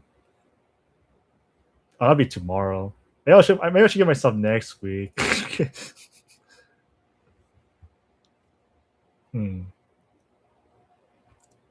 1:30. I think your schedule's insane. For Preply, I think it's okay. One class a day, right? Like that's doable. One a day. I think C1 comprehension, but B1, B2 speaking. Hey, that's pretty good. It's because I'm real shy. No problem. It's okay. When I was young, I was super shy, but then eventually I just got too old. You eventually get to a point, okay, I'm too old for this. True. One a day does make sense. Costs add up quickly. They do add. Actually, I never actually done the real cost. Actually, might drop a teacher because she's like $10 or like 9 European. Did I do okay? This is how many classes I have a week. 10. So that's one class. Another class. This is Spanish. This is Vietnamese. This is Cantonese. This is another Mandarin, and they have Korean. Holy crap! And times 4. I spend 140 a month. If it's education, right? I want to get better. Is this hours? It's 50-minute sessions, so they say 50 minutes. To be fair, it's actually a good number, 10 minutes, so that they can rest, right? And that you can also rest because you have another class. You have 10 minutes to use the bathroom and such. Not as much as I expected. Oh, go to italki. They'll take your money. Yeah. USD. Honestly, Europeans are the same. You guys use euros, right, for Belgium? 120. So it's cheaper. Is this considered good? Well, it's might be a lot because this is per month, but it's better. Okay, an average language class in person, right, could cost like $60 every week, right? I don't know how much is a class usually. How many hours per week, right? Let me think. Each teacher is 50 minutes, so I just pretty much consider the 50 minutes in an hour I just tell myself that just to give the extra credit. Because sometimes I go past the 50 minutes and you just talk casually. 30 euros or $35 per week really isn't bad. I would pay more or less. So I'll just say, oh, it's the same exact. Okay, so pretty much we're paying the same exact thing together, but like that's for one. That's for one, right? That's for like one class. What is exactly per week? Like how many classes you get per week? If you're down, Robert, there's actually a Discord on my channel. If you want like to discuss, so you don't have to type the whole time, feel free. Because I'm always open to talk. Because I know it might be annoying just to type all the time, but yeah. So generally, I have 5 teachers, 2 Mandarin. So my goal is just to eliminate the $10 teacher, so I can reduce the cost. So instead, I pay 120 euros or 140 USD, something like that. Like I'll try to reduce it by $40. I will join another time. How often are you live streaming? Every day. I actually have to. I can afford to do every day for now because I'm kind of unemployed. So I pretty much do it early in the morning in my time. You from Europe, because I always tend to attract all the Europeans in my channel for some reason. But to be fair, Americans don't study languages, so I guess that makes sense. So pretty much I stream around 4 p.m. your time to 6 or 7 p.m. And then if people I actually ask like others, do you prefer like me streaming later? It could be 10 p.m. to 12 a.m. your time around there. I'm Canada, Toronto time. Oh, you're pretty much 6 p.m. right? You're pretty much right above New York. So you're yeah 6 p.m. Yeah, so basically I stream at 10 a.m. your time generally every day as consistent as possible. Yeah, I'm pretty consistent so far. I'm not sure how long I'll stream or how often I'll stream, but yeah, I'm generally trying to be consistent because whenever I study, I stream because before I just didn't have the camera on, I had it off. But now it seems like people actually want to stay for some reason, which is nice because this is more of a study with me. But if you have questions or you want to talk, then you just join anytime or ask the question. I will pause. So pretty much, the more people that follow me, the more they distract me from studying. So it's kind of, hey streaming pays. You got a lot of new subs. Honestly, it only pays when you reach a certain amount of views. Like you need like 1,000 subscribers to start, and you need like 3,000 hours of actual watch time. So I'm not really shooting for it. I'm only shooting just for consistency so that I can spread knowledge. Okay, because you were there when Len was there, right? He was like saying, "Oh my god, I tried your method. It's so useful. Progress." I thought, wow, shocked. I actually never heard a person say, "Whatever you did, it helped me." It was a nice feeling. So I don't know what you did, but you gained 30 plus followers since I subscribed. You subscribed when I was at 80, right? To be honest, I researched a little bit, and all I did was I just stream every day. But it seems like people are just coming every time I stream. Because I'm more surprised like the views are like almost 100, but it's mostly people coming in, out, out. Seeing, so I don't think it's that bad. The only thing I'm more surprised is that there's the 13 people in this Discord. Like, yeah, 13. So that's to me that's already a lot. I'm thinking so these people actually came in just to know more about what the heck I'm doing. And that's yeah. I watched one of your videos ages ago from the link board. Oh, you're from LinkedIn. Okay.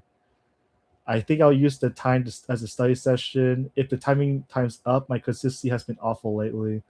Wait, so you're saying if you were to study with me, you'll use my stream as the actual time, or if I'm still going and you stop, you didn't do enough. 13 is a really good number. Yeah. To be fair, I'm just happy to have one. But yeah, it's nice that you guys are here. But it's cool. Maybe I'll get more after like that interview with. You probably don't know this guy because he's a gamer, but Bijou Japan, or Bijou Mike. Oh, Robert Big. I don't know if you know. There's actually the Scrub Taku on Link. He's a pretty active member for Japanese, but we and him are actually gonna have like an interview or talk, and I didn't know he's actually pretty big. He's pretty huge actually. But you might have seen him as Mike learns Japanese. I hope so. We talked about it. Yeah, exactly. I'm just letting you know, like Robert Bigger in general. Exactly. It's kind of wondering because okay, I talked to the dude. He gave me some interesting points that where is the part?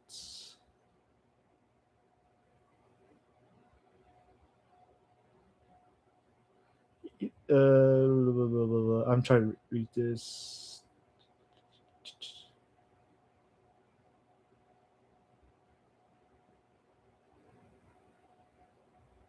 Okay, this what? Yeah, you. I don't know you remember me, but you responded to a couple of my comments on your channel. I think it'll be helpful to hear about in person how you use links so that other people can learn from it. If you want, I can maybe think of some questions and send them to you ahead of time, or just do a freestyle on my end. I'll probably write something down. Did you want to do a separate video for your channel? That's like a different thing. Do I want to have a separate or just use whatever he recorded? Because I actually asked him, can I live stream it? But no response. Yeah, this is the thing I'm more nervous about. He says, I feel like you're way ahead of me in terms of knowledge and experience. So I don't know how so I'm kind of nervous because he's technically been learning the language for a long time, but since I don't have any experience out of speaking Japanese, I can't really say I know Japanese, right? Because I'm only training the listening right now. Because my methodology was get the words and then get the listening and then speak whenever you can understand the other party. Oh, I know zero Japanese. Oh, everyone knows zero Japanese, George. Yeah, even he has office hours. Like before, he has a lot of good knowledge. I actually watched some of his video. I actually watched his Mandarin class. Let's see. Just like George. Sorry, Italki Chinese. No, like I literally know very little Japanese. It's okay, we all do. Yeah, I watched him. I watched this way he did Mandarin. Because I always tell myself, do you want to know more about about what? I started learning Japanese a bit and talked to a 76-year-old Japanese guy once a week. It's a ton of fun. I know zero Japanese. We talk mostly in English, but he was a teacher and gave me tips. Yeah, because if you speak English to the guy, then you definitely got to like grind on the Japanese. You got to grind hard, whatever that means. Matters Japan says that. No, like I literally know very little Japanese. Do you want more? I'm talking to Robert. Oh, okay. There you go. I think it's very useful. You just use the ads and then the user so they just know you're talking to them because most of the time, just assuming it's going to me. So that's the thing.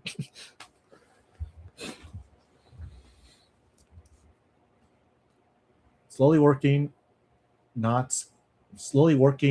on it or not on it, just not a priority. I've been using it as a cultural exchange. Oh, okay. On it, yeah. Cultural exchange. I didn't know it was a thing. Sorry.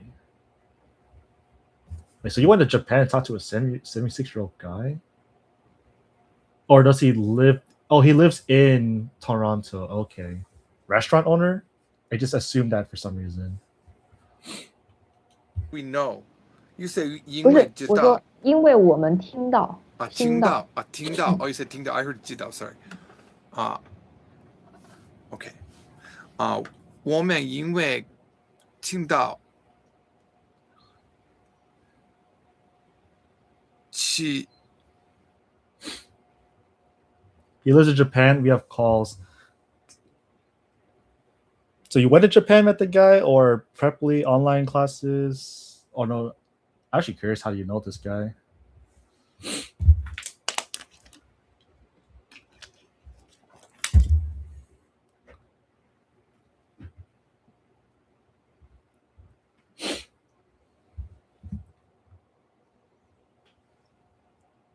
All right. Anyways. Should I just do it? Evening till 10 p.m. I forgot. Cameroon does the same exact time as zone as you guys. Well, Neo. He's also 9 hours ahead. This guy's also 9 hours ahead, so. Well, no, I found a language when learning French, conversational exchange. I have made friends from France and now Japan through it. Oh, so you're definitely fluent then. The senpai for sure, of French. Neo's like the boss. Neo's the boss level. The real European French. Okay.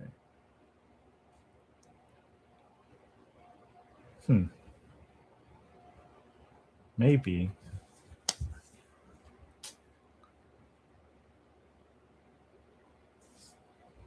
Or 10:30 p.m. there. I don't know. Wait, tomorrow I have something to do. Never mind. Ask me next week. Or at least tomorrow night. Why not? My French is all right. Nothing special to be on. Africa is just under Europe, so I guess the same times exactly. My French is all right. Nothing special to be honest. But I'm very conversational. I just don't ask you for grammar. So that means you learn it the right way. Isn't Toronto right below Quebec?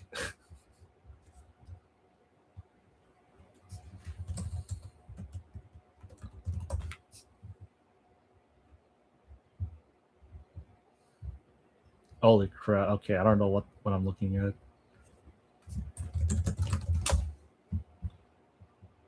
There's so many color-coded. Quebec, Ontario. Where's Toronto?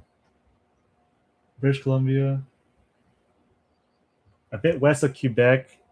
About 4 to 5 hours. What accent does Robert have in French? You have an accent, Robert? Or just English accent? Or Canadian accent? I don't know if Canadian, you can say Canadian accent. That a thing. Quebec. Where's Toronto? It's Ontario. Wait, I'm super dumb. Toronto is Ontario, isn't it? Wait, don't judge my geographic. Is Toronto in Ontario? Okay, I'm okay, so it's right there. So he's right next to Quebec. Okay, it's west. Everyone has an accent, yeah. There's nothing wrong with accents. The people who like really go all out to fix their accent to sound very native, those are like the very hardcore guys. It's not really needed, honestly. Just Canadian English accent, probably a garbage accent French, but more friends. Yeah. France accent. Does Belgium have like their own accent too? Like, how big is the difference between the France accent to the Belgium accent?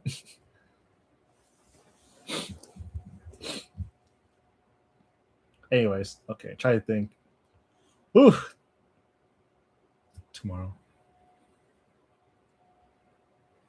Why not? Okay. So that's 6 classes a week. Wow. Oh, sorry. Yeah, 6 classes.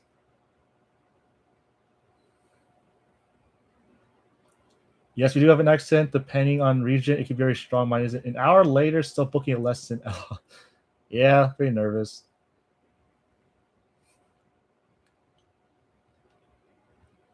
Can I not use like any free points? Oh. Promo code. Promo code. Trial class.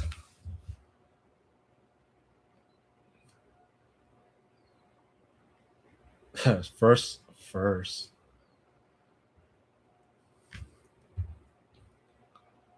Preferably a student. Being a student pays university, refer a friend. That's kind of useless. Like, how cheaper can I get from $2.70?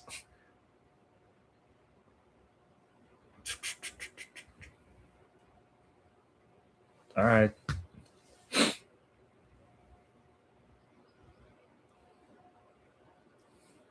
All right, Neil. I'll talk to you in the future. The start of something new. I actually never done a French class, so this is gonna be new to me. Oh, okay. How many do I have now? Shoot. I'm glad the guy's cheap, I guess, but I always go for cheap ones.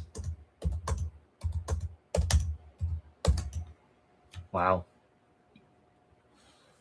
I do need to get rid of that first Chinese teacher. I feel bad to tell that teacher. I've been with this teacher for like over a year or two, so it's kind of hard to say. Yeah, sorry, I kind of need to chill out and leave for a while. Okay, so I have until June 22nd to cancel. Got it. Which one? Oh, this one's named Ying. Is it a woman? Yeah. I generally book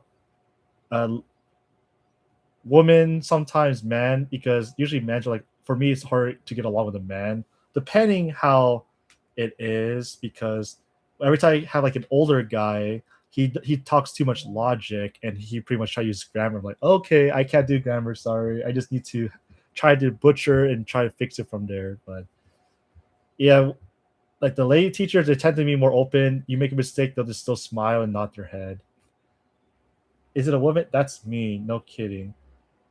It might be a little mean, but okay, because everyone has their personal style, right? Like if you want someone very formal and has like a certain plan for you, either one works. But if your goal is just to speak and without them interrupting you midway and saying you saying this wrong completely or like use the grammar, okay, yeah, like everyone has a certain style. So my personal would be if I made a mistake and then the guy would pretty much just quickly mention for this word you said this, but I'll type the word you said so you can focus it next time. So, okay, you get the goal is conversational, right?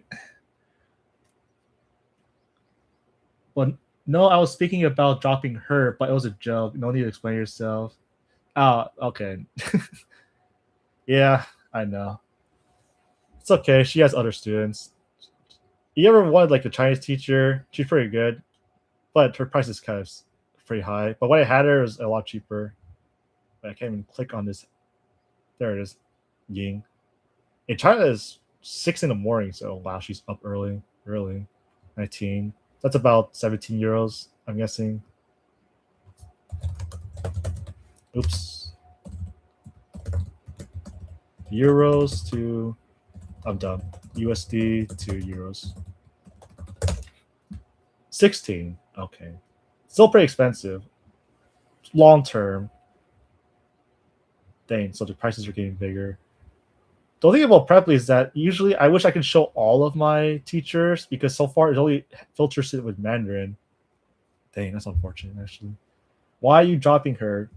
The price is like expensive, right? Because I actually go for the cheapest possible because, well, the cheaper, then it's more affordable, right? So because if I have too many teachers, so for example, Mandarin is $10, and then I have Spanish. My Spanish is $5. Cantonese is $5. Vietnamese is $5. Korean is $6. And then another Mandarin is $4. So that's like the one I want to keep. And then if I add French, it's another $4. So it adds up really quickly, especially if you're doing it per month. It adds up a lot. Yeah, it's kind of the big thing, but Preply's pretty good for that. You go italki, everyone's like super expensive. Let me show italki. I actually did like with a teacher for like almost 2 years, but then her prices got higher. But like this is like a weird story. So she ended up like dropping me completely. It's because this is kind of weird, but she ended up catching feelings, and then she pretty much said, "Oh, we can't be together." I said, "Dang it! All right, I had to drop you by." But I like super. Are you done with studying? Are we bothering you? What? No, I'm not studying. I hit my daily goal. I'm already done. What? It's very ironic because I delete all the WeChat messages, but I would show you if you understand. Like, okay, I'm here, right? 2024. So this is 2 years ago. This is the exact time before I went to Paris, and pretty much we talked a lot because in her opinion, she thought I was good looking, and then she asked like, "What are your thoughts about how, foreign girls?" And then I said, "Oh, they're nice." And so he said, "Would you like to try it?" I said, "Whoa, whoa, whoa, whoa, whoa! So apparently, if you speak Chinese and you're good looking, then you can get the other person, depending if they're open. But usually, this is online, professional setting, right? Impossible. So, yeah, I was like the most active student. I did the most classes with this teacher. Yeah, super active. Was she your age? 1 year older? So I'm 28. So she's 29. No. Well, of course, it wouldn't make sense. She ended up like being so devastated. She moved to Thailand. So now she's a Chinese teacher in Thailand. I think I follow her, but she blocked me on every social media. But I think on Instagram she doesn't really give a F what happens there. Let's see if I can find her. Oh, I think she blocked me too. We'll see. Can I find her? Oh, she's gone. Yeah, that's unfortunate. So that I guess never tried to do anything stupid. You can't do much anyways. So, all right. I was just saying italki. Sorry, I got distracted. But technically, the prices are pretty higher than Preply's, depending what's your budget. Because usually one person wants one language, so that means you have enough money to afford to go to other teachers. Sorry, right? You can go for higher prices, but if you're trying multiple languages, then you have no choice but to go as cheap as possible. And you have to, yeah, it's like $10, sure, depending, because they do like 30 minutes, right? 60 minutes, $16, 90, blah, blah, blah, blah. Usually typical people do 30 minutes or 60 minutes, whatever's your style. Yeah. So this teacher pretty much said if I were to book at her, she would block me. She just was nice enough to let me even look at her page. So that's what happens when you try to talk with a teacher for too long to catch feelings, especially if they're like both of you guys are attractive. So it's kind of a pain. This is actually my first Vietnamese teacher. I visit my first Vietnamese teacher in Vietnam. I actually have a picture. It was a very nice. It was a nice picture. Let's see.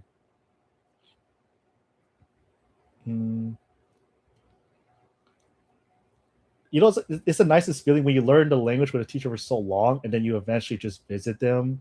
That's very nice. So I visited two. Actually, no. I actually have it in Instagram.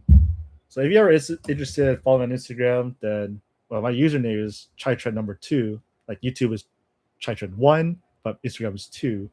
But when I went to Vietnam, it's like at the far back here. I post a lot in pictures. So this is like first Vietnamese teacher. So after like 2 years, I finally met this teacher, but I dropped her like a year later because her prices were going way beyond me, like 16 USD.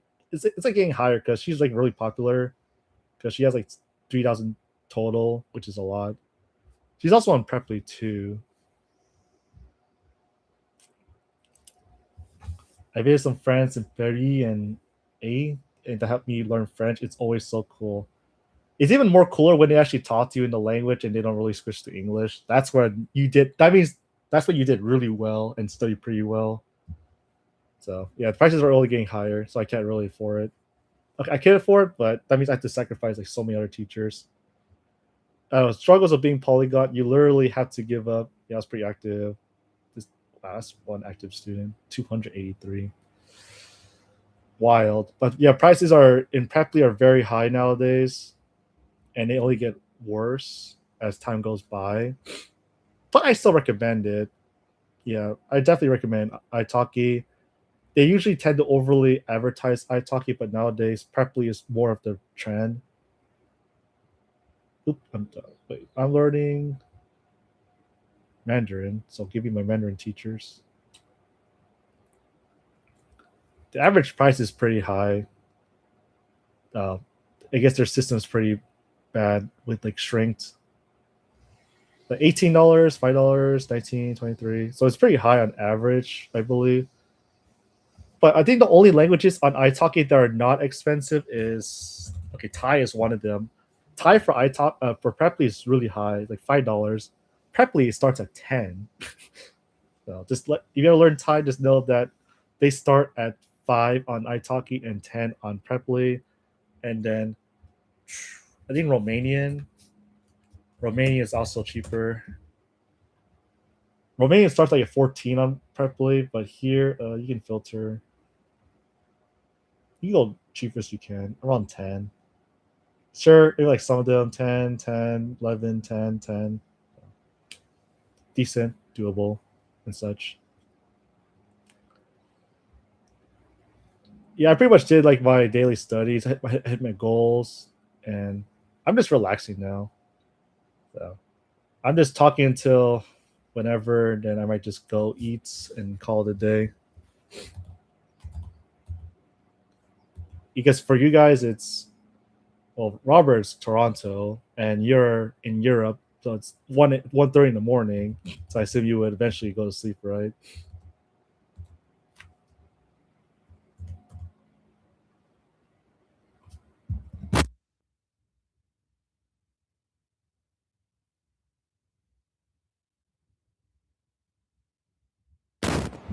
Yeah, yeah. Well, it's nice that you can join though. Are you usually at university until like nighttime, or what's your schedule for university time usually? Like, you have to stay a lot, or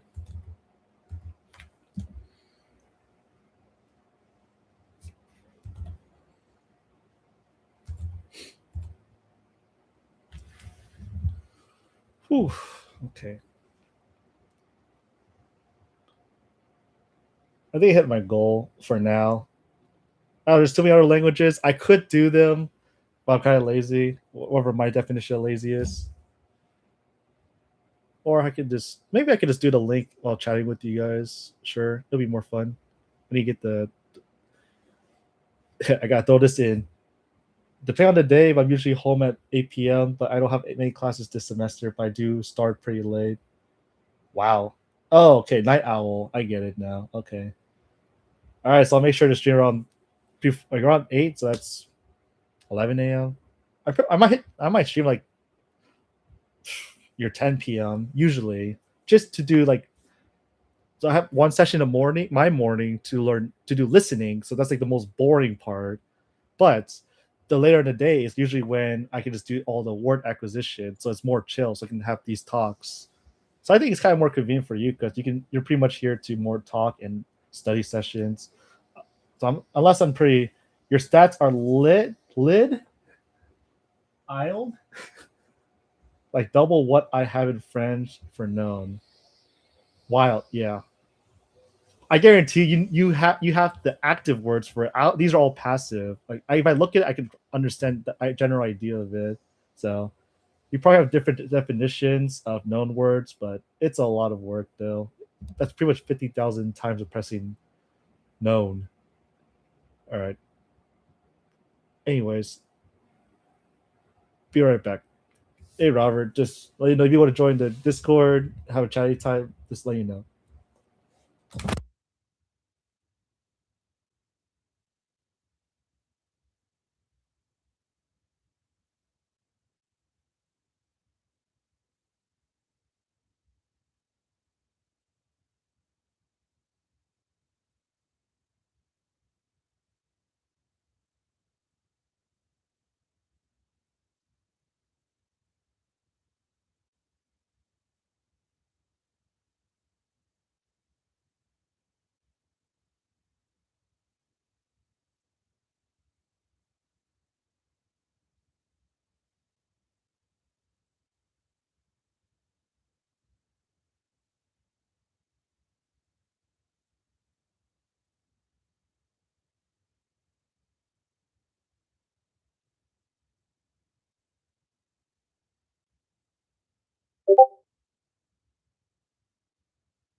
right, nice chat. Take care, Robert. Nice chat. I've got to go, but hopefully chat soon. Maybe in Discord you're willing. Yeah, my Discord's always open. I'm still in this dang chat, but I'm sure he's already gone by now. Bye, Robert. All right, I guess for now we're just chilling. Let's see what else is doing.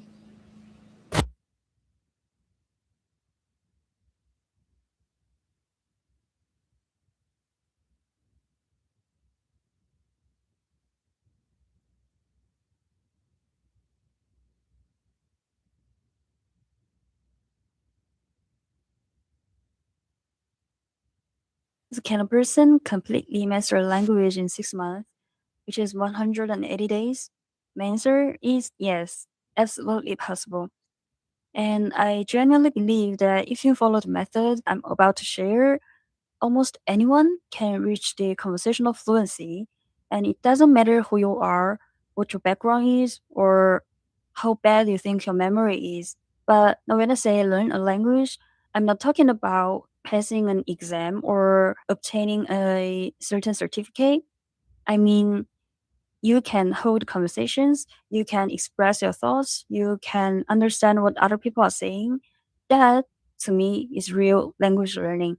And looking back, whether it was Japanese, French, or Thai, I basically used the same method every single time. So let's break it down into 4 distinct phases. The phase 1, learn all the letters and pronunciation rules.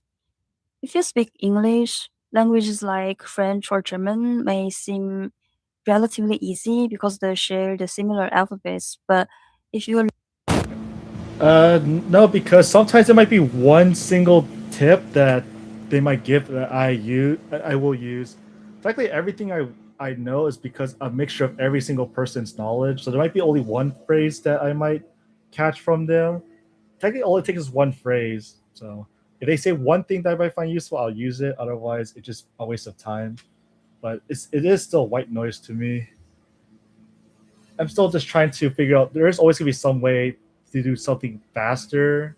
So someone else is definitely going to tell you something useful at some point. learn Korean, Chinese, or Thai, everything changes. New writing system, new sounds, new logic, so it takes time. For example, I remember when I learned Thai, I spent almost 1 full month just to remember all the alphabets, all the letters. And if anyone speaks Chinese, must know Chinese has countless letters. Even Chinese is one of my mother tongue. I'm still not able to recognize all of it. So when I say learn all the letters, I mean learn the writing and pronouncing system. And here is the golden rule. No matter how difficult the language is, don't stay in this phase for more than 30 days. Because learning letters is just an entrance, we still have a huge world ahead. Also, many languages have their pronunciation exceptions and special cases, so ignore them for now. Don't waste your mental energy trying to memorize all the exception. Let's just move on.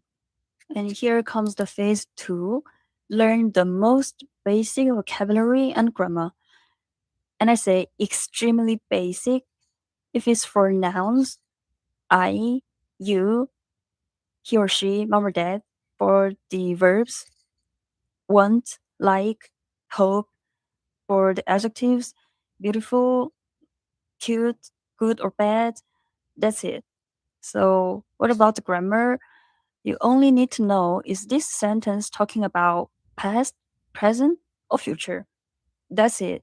You don't need to spend a month memorizing complex grammar like relative clauses, like passive voice or subjunctive mood. You don't need to. It's good to know they exist, but don't waste amounts of energy trying to memorize all of them immediately, because when people actually speak, nobody is thinking about grammar in real time. So this phase should not exceed 10 days. I even considered to remove this phase entirely, but knowing the core vocabulary or grammar does make the next stage much more efficient. So just remember, keep it simple and keep going. Phase 3, go crazy with listening. At this point, we've used 40 days and we still have 140 days left. And now we focus on listening. We listen 5 hours a day, 100 days, which is 500 hours total. Sounds impossible, right? But trust me, it's highly doable. So what happens after 100 hours? Your brain starts changing, your language instincts begin rebuilding themselves. You stop translating word by word. Instead, you start recognizing the fixed expressions, the sentence patterns, the language rhythm. And don't just do the passive listening. We should combine the extensive listening and intensive listening as well. And I know it sounds exhausting, but no, let me give my trick to you. Find TV dramas or TV series you might like, or find a celebrity you might be obsessed with and watch their contents. It's better use content with bilingual subtitles so you can instantly connect the words to the emotional context of the scene. And remember, choose the material people use in daily life, like modern dramas is great. Historical dramas, maybe not the best choice if your goal is the everyday conversation. Phase 4, start speaking and communicating. Here comes the last stage, and it's the final 40-day sprint. Your ears may understand the language now, but your mouth still doesn't. Your mouth is still stiff. So we split these 40 days into two parts. The first 20 days we use for imitation. Pick a short video, 1 or 2 minutes. Write down every sentence verbatim and copy everything. The intonation, speed. I'll say the general reason is because that I have the most interest in those countries, as in I see myself actually having the ability to visit those countries in the future. And yeah, so I can imagine myself going to like Taiwan or Italy, Portugal, right? Even though like I was learning Brazilian, Portuguese, Korea, Japan, right? You can actually envision yourself going to these countries, but the other languages are more of one, I don't have the vocabulary enough to even start listening to them, and two, do I really need them? I don't really need most of these languages. It's just more of I can imagine myself traveling the next 10 years to those, and that it'll be better if I know the language compared to if I don't know the language.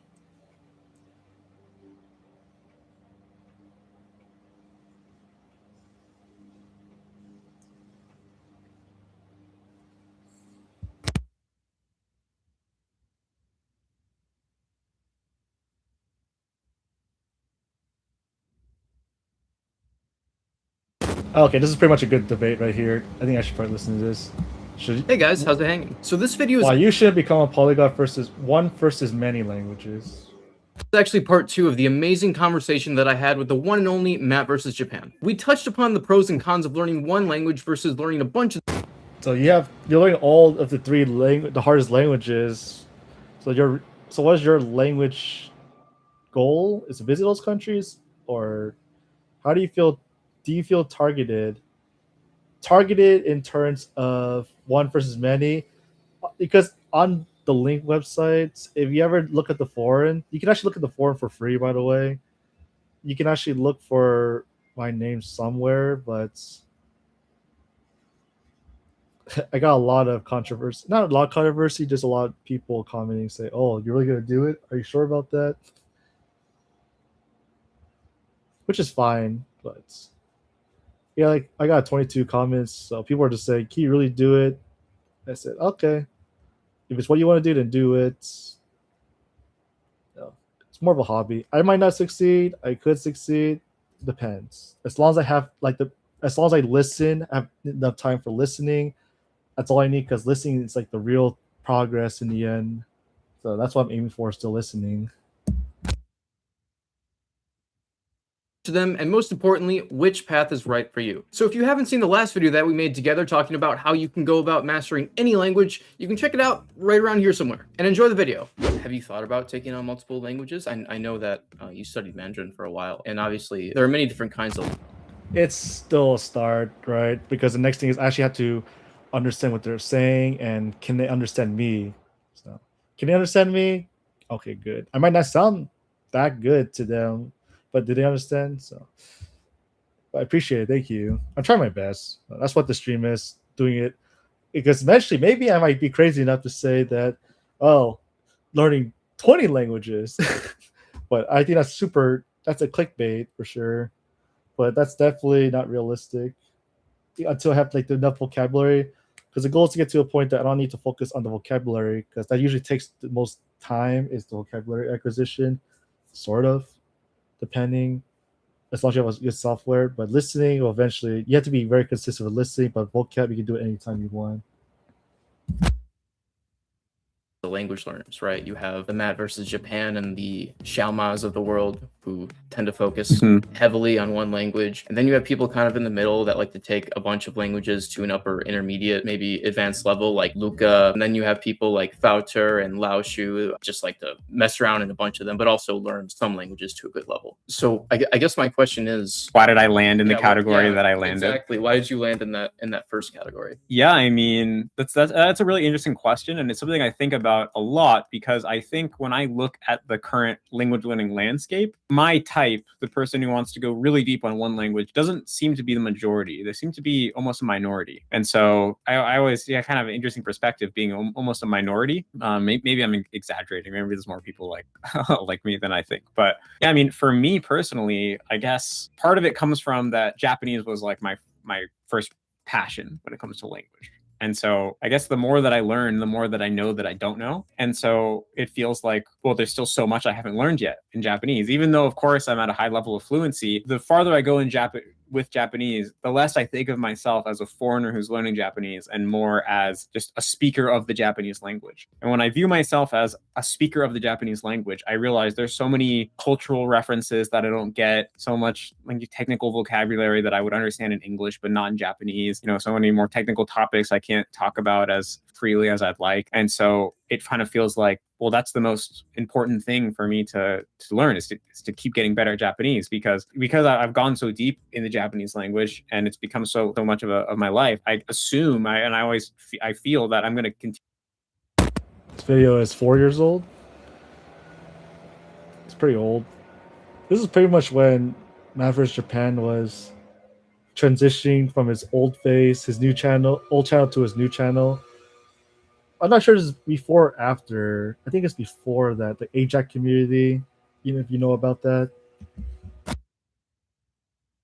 Continue to have Japanese be a big part of my life for the rest of my life. And so if that's going to be the case, I don't want to keep having all these gaps in my knowledge where there's some TV show that everyone else, every other Japanese speaker knows and references, but I don't know it because I didn't grow up in Japan. So it feels like in a way I have these like very minor, I wouldn't say handicaps, it's kind of extreme, but just when I compare it to my English ability or to a Japanese person where I'm not 100% equivalent. And so if I'm going to keep being a speaker of Japanese for the rest of my life, I don't want that to be the case. I want to be 100% equivalent. And so when I take that lens, there's still so much more to learn. Right, so many more topics to explore, and also just I kind of feel that the more that I understand Japanese, the more my experience of using Japanese and being with Japanese is enriched. So I want to learn even more about the literature, more about the history, more about classical Japanese, because all of that enriches my whole experience. But I guess I just kind of feel like the more I I started following Matt only after the controversy, so recently, but watched a lot of his old popular vids.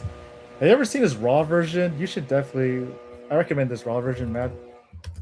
Matt vs. Japan 3-hour video.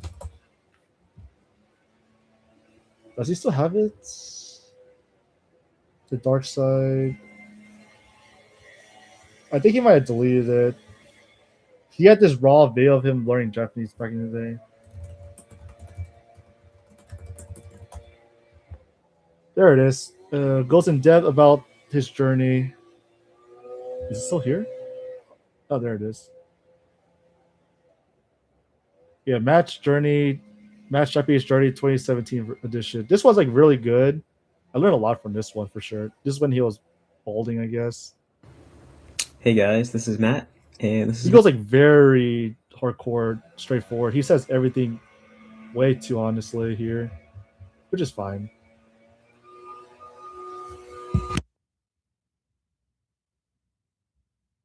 Hey guys, how's it hanging? So this video is actually part 2 of the amazing conversation that I had with the one and only Matt versus Japan.